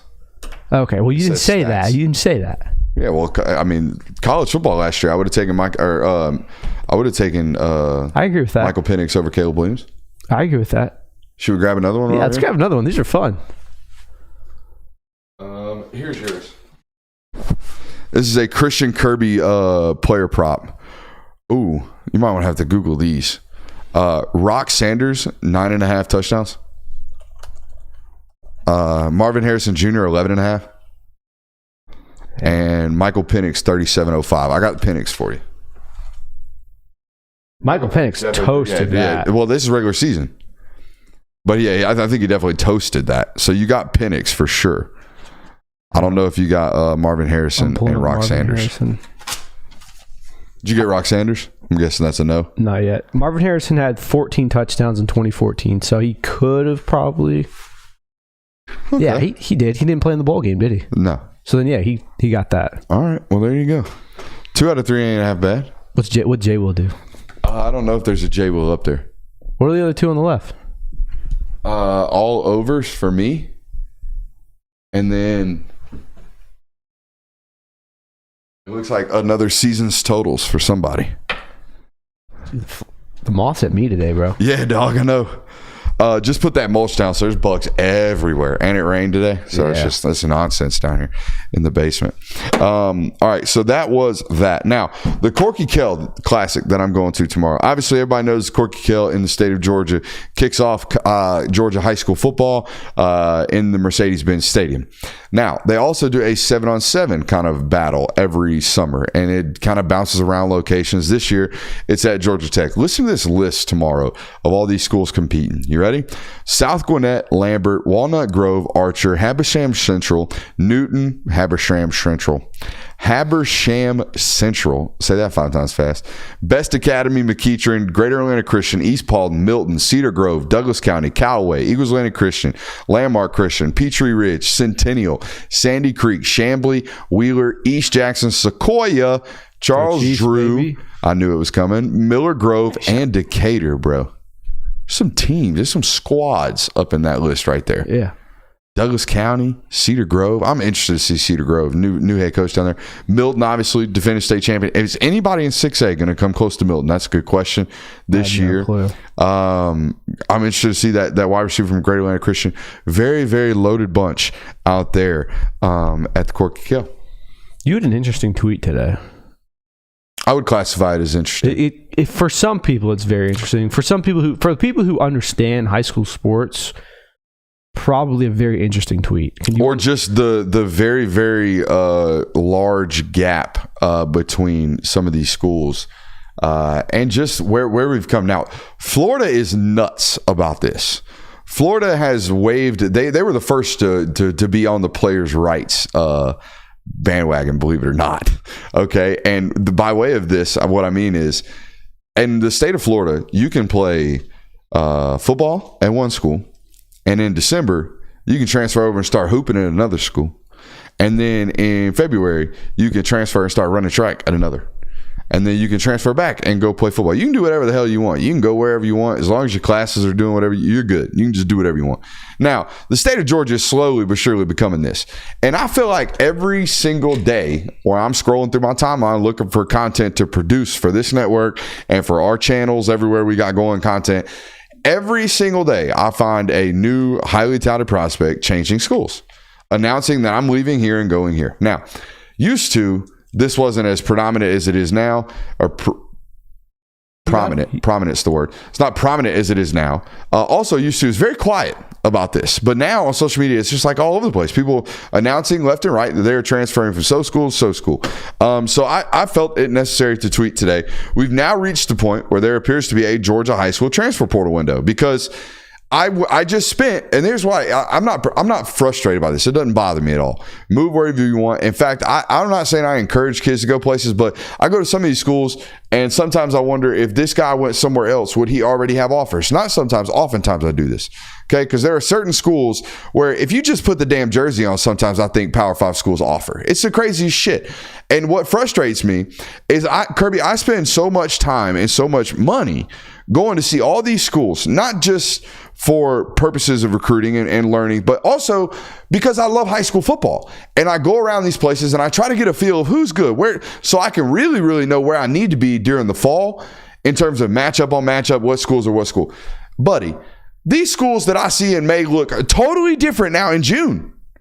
They all look totally different. So yeah, I felt the need to just do that or tweet that, because that's where we're at now. We're at a point now in high school football where I need an updater. I need a damn ticker to find out where guys are. And again, I got no problem with it. It's just, it's really hard to do my job in terms of keeping up with where motherfuckers are at. So you want like a high school transfer portal type thing? Because you laugh, you make that joke. It was in my mentions today. It's a joke. No, I mean, like, people will say that, like, hey, it was in my joke. It was in my mentions today. People joking, we need a high school transfer portal watch list. There is one in the state of Georgia. They track baseball or basketball transfers. Yeah, I believe it. Like, it's crazy. Having that in football is probably not far away. I mean, the way football has grown, and the fact that transferring schools has, let's be fair, there's a lot of times where it's beneficial. Now, certain players overuse it and kind of use it to kind of give up early, but there's a lot of scenarios where if you transfer to a school, you have more opportunities, especially at the high school level, where you might be a really solid 1A player, but you're not going to get those looks because you're a 1A player in South. We ain't even got a 1A yet. We ain't even got 1A. There's 5A schools that I go to where I'm like, you're never going to be on the map. They're not going to come see you, unfortunately, where you're at right now. There is one massive county, and I don't want to call anybody out specifically.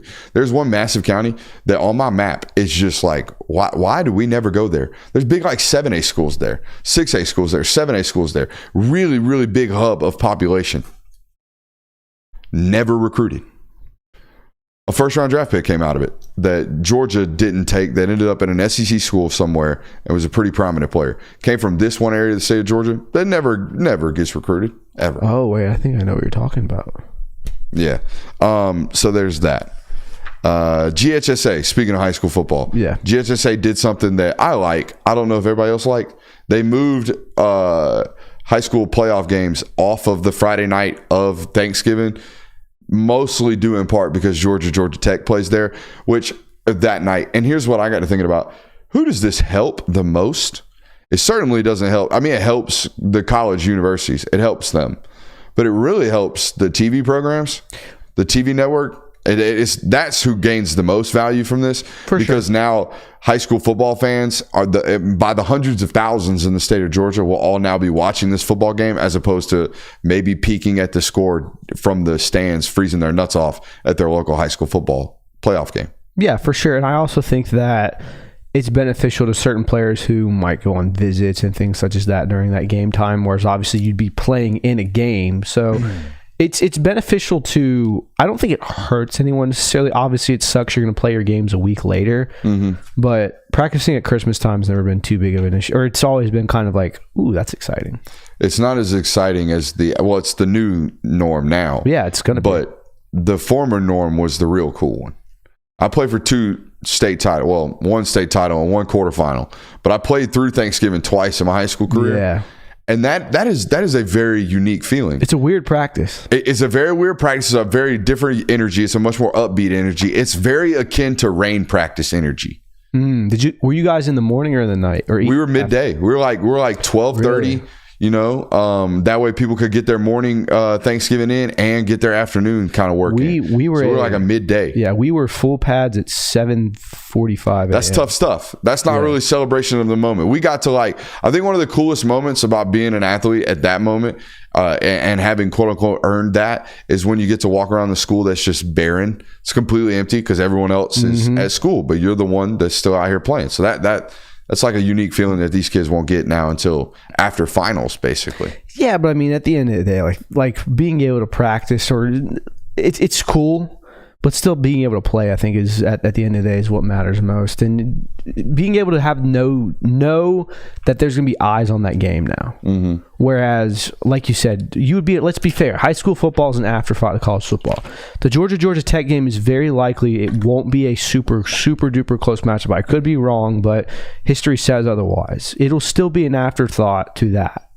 So the notion that, hey, we're doing this so that more people can watch your game and that you're going to have an opportunity to watch the game yourself, I think is a good thing by GHS. I'll tell you what, this certainly helps me. Yeah. Be a little selfish here. That's fine. Because I would have been missing an Elite 8 game for a drumming in Athens. Now, anytime you get to go watch a football game in Athens, it's always a good time. But there's that. Hey, a superstar that I think he's a my guy. So do we want to call those guys superstars already, or we're already projecting them to be superstars if they're a my guy, right?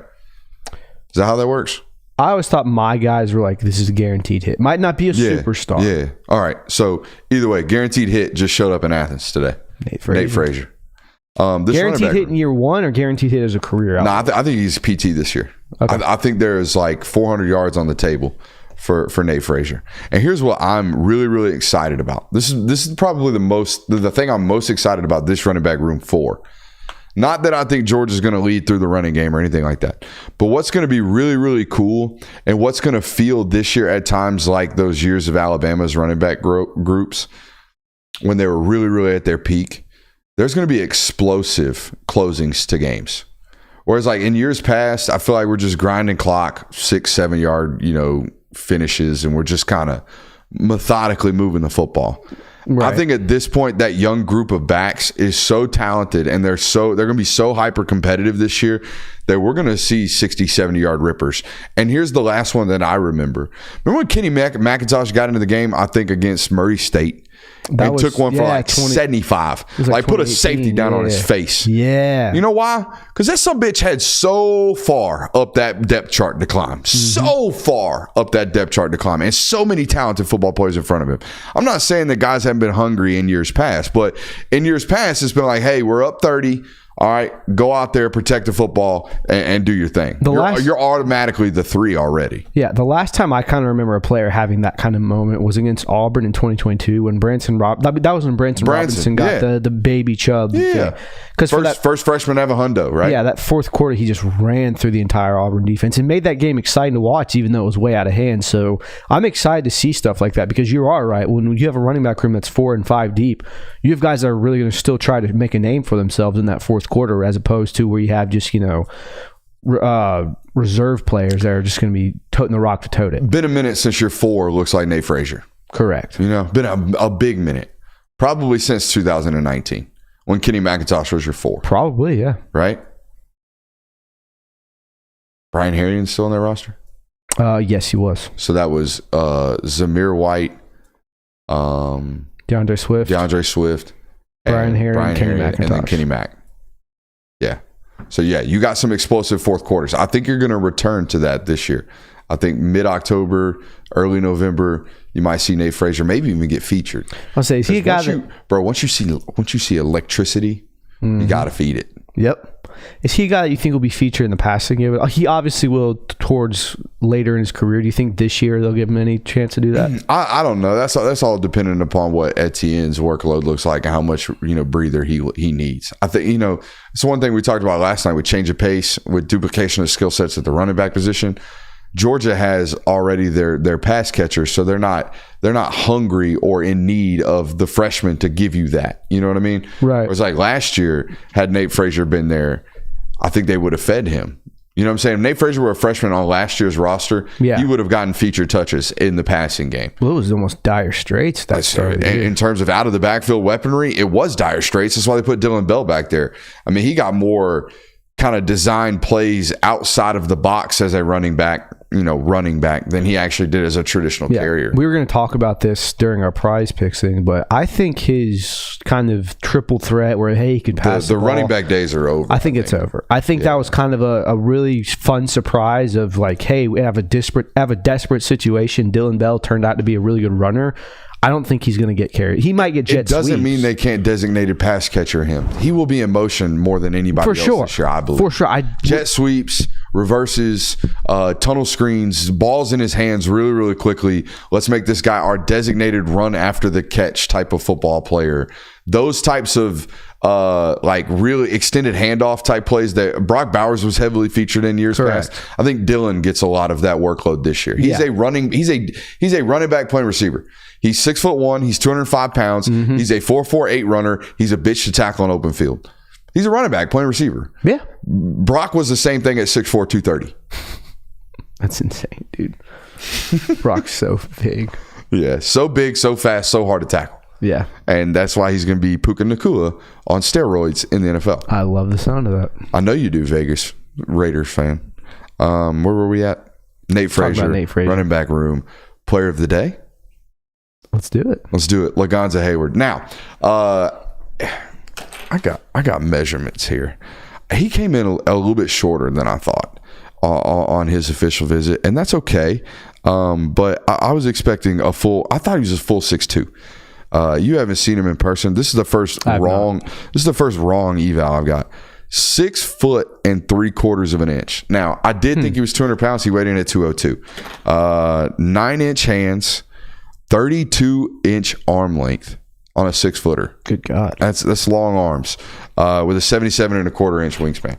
Lonza Hayward, super, super smooth mover. Now, all this offensive tape that we finna watch, I'm going to tell you right now, I love the Lonza Hayward eval. I think he's going to be a great defensive safety or defensive back and a safety in the college level.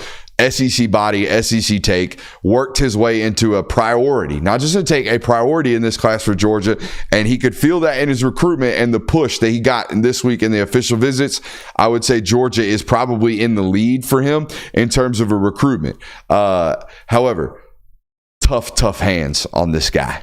Really fights it. But it don't matter. Once it's in his hands, holy shit, good luck getting him down. You're going to see some tape right here that is some straight walk away. Well, are they not kind of trying to get him as a safety, or is it? No, he's playing safety in college. I'm telling you, the tape we're about to watch and the in-person eval I saw, which at Toombs County, small, that's a 1A public school at Toombs County. Shout out. I told their coach, if I don't see you in December playing for state title,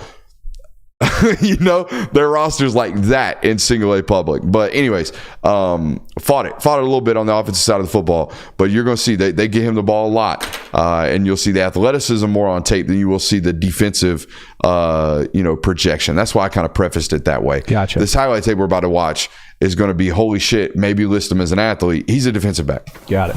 Let's take a look. Shout out to the Air Force Ones. I have no idea what I'm going to wear tomorrow, Kirby. What do you do when it's 90 degrees in May? What do you wear when you also, there's an indoor at Georgia Tech, but it's really just a sweat lodge because there's no AC and it's just like an open-doored canopy thing, and it's just rough. One end, by the way. It's not what the wind just blows in and sits. It's not what you wear. It's how much you bring. Change clothes? You got to change your socks. Change socks maybe some undies? Socks and we used to do summer. Definitely wearing black shorts. Gold Bond. Avoid the swamp ass. Black shorts? Black shorts, avoid the swamp ass. I'm a big sweater. Oh, yeah. Obviously, you know. I don't know why it's obvious, but yeah, I'm a big sweater, so you got to watch out on that. You didn't change my tape over here, big dog. I did. Yeah, that's see? No J-Dub. Dude. No J-Dub. We out here slacking without J-Dub. I thought you had it pulled up. No, I did not. Anyways, pull up my man's tape for me. Lonza. In the middle of. Oh, yeah. Let's spin a ball, shall we? What should we talk about? Georgia, no longer the prohibitive favorite to win the national title this year, even though the FPI Football Power Index gave them the highest projections. Y'all remember that one time I was wrong about Caleb Downs? Everybody likes reminding me of it. I just don't know why I came to think about it right now. Oh, maybe because Ohio State is the one that's the new close to prohibitive favorite. Here we go. We got it anyways. All right. Enough of the yibber yabber. Enough of the yapping. There you see him right there. Big, long, and fast. Here we go. We're going to see this right here. Hey, check out the knee drive here, Curb. Watch the knee drive on this cat. This is a smooth mover right here, bud. Ooh, I like it. Hey, you know who he looks like? Who? I know who you know. Come on, man. Unis, kickoff return, upright strider. That boy look like Jahmyr Gibbs right there. That boy look like Jahmyr Gibbs in that clip. I didn't want to say it. You didn't want to say it? You were thinking it? Yeah. You were thinking it? I thought it too. Just the one clip. You saw the strike right there at safety. A little back pedal here playing single high. Oh, yeah, he a hitter, dude. Here's the one thing I'm going to tell you about the in-person eval on Lonza. As we watch him, I'm assuming go to blow somebody up as well. Oh, no. Absolutely loves football, dude. Absolutely. Good. You can see it, man. You can see it. And I watch it, man. Look. I'm going to tell you, I go out on the trail, I see a lot of these kids. Some of y'all don't love football. Some of y'all just are really good at football, but you've already lost the flicker. Already lost the flicker in your eye. And I feel so bad for you because now it's only monetary for you. That's it. That's all you got left. I got to make this bread. I got to get this cash. But some of y'all lost that love. This kid sees this right here and he smiles. Y'all know why I got footballs around me all the time? Because I love the shit. I love this. All right? Some of y'all lost the love for it. This ain't one of them. This is a kid who absolutely loves football. And you can see it. You can feel it from him. I saw a clip of him working the other day, and all he was doing was steps. That was it. He spent 5 minutes in pre-workout just working on steps. That's a guy who has a 4-star, borderline 5, a Georgia take, a Tennessee take, an Alabama interest, right? This is a guy who still works on the small stuff here. Ooh. You see what I'm talking about? With the Gibbs, the knee drive, dude. The knee drive on this cat is absurd. Not even the knee drive, the change of direction. That's what made Jahmyr Gibbs so deadly. Yeah. And the smoothness of the change of direction. No, not violent. No angle was a good angle. There you see him go high point this ball. The only thing he even body caught that. The only thing these things really show me as a DB projection is like, hey, can you track in there? I bet this one hits his pads first. No hands. Oh my God. He plucked it. I'm going to shut up. The helmet fell off. There you go. A little celebratory. Let's see it. Yeah, this is their offense, by the way. If Lonza's got 9 yards of space, we're throwing it to him, and he's doing that. Why the hell would you give him? Well, because you don't want to run by you. I mean, you got to bracket him then. Yeah, you got to put safety over the top or something. But they put you in 2x2. It kind of removes that option. He going a little post. Okay. Here we go. It's a little box extended look here. Pedal. Can I see you click and drive? Can I see you click and drive? Pick. What the hell was that throw? I don't know. Good Lord, he's taking off. Yeah, buddy. I think I don't know. I don't know if he runs track. I'm pretty sure if he does, he looks like a sub-11 guy. Ain't no doubt about that. That's a good-looking football player. I'm going to look up some track times. I don't think he's camped recently at the University of Georgia, or else I would tell you some 40 times because I got those on here too. Did he not camp on the OV weekend? You don't camp. Yeah. I don't think he was on the list of camps that I gave out on the camp list that I gave out on Patreon the other day. Patreon.com/Brooks Austin got the first camp day list, and they'll get some more going on this summer. You gave out another one tonight, didn't you? Yeah, well, this is the OV list. You're talking about OV list. I'm talking about, hey, here are the 85 players that are on campus today working out at Georgia. And then after that, if you follow up on patreon.com/Brooks Austin, you'll get some of the results from those camps, like our boy Caden Prothrow. Did you read that on Patreon? Did you see what that son of a gun did? Caden Prothrow came to the University of Georgia, measured in at full 6'7", a full 202 pounds, ran, I think, 4.58, ran 4.58 at that size. Wingspan of 84 inches. Lord. I got it up on Patreon. I'll tell He's you not the exact related to one. Tyrone Prother, is he? No, that's the first question I got on Patreon too. No, but I mean, there's a bunch of those guys. Todd Robinson went 4.48. Absurd. If you want to get that, you can over on patreon.com/Brooks Center. Are you good for today? I'm good. I am good for today. We will see you on Thursday. Make sure you hit that thumbs up button. What? So last day without J Will. Yeah, last day without J Will. I'm so excited for next Monday because I got about 15 minutes, I think. I got maybe 20. I think I can go a full half hour on J Will's wedding. Bro, I ain't never seen, this is the most shaken ass white wedding I've ever been to in my life. The pure debauchery that went on at this wedding would blow your mind. Little sweet J Will comes from some damn Neanderthals. And I can't wait to talk about it next Monday. Love you. Bye. Bro, just ass shaking everywhere. Everywhere. Still alive.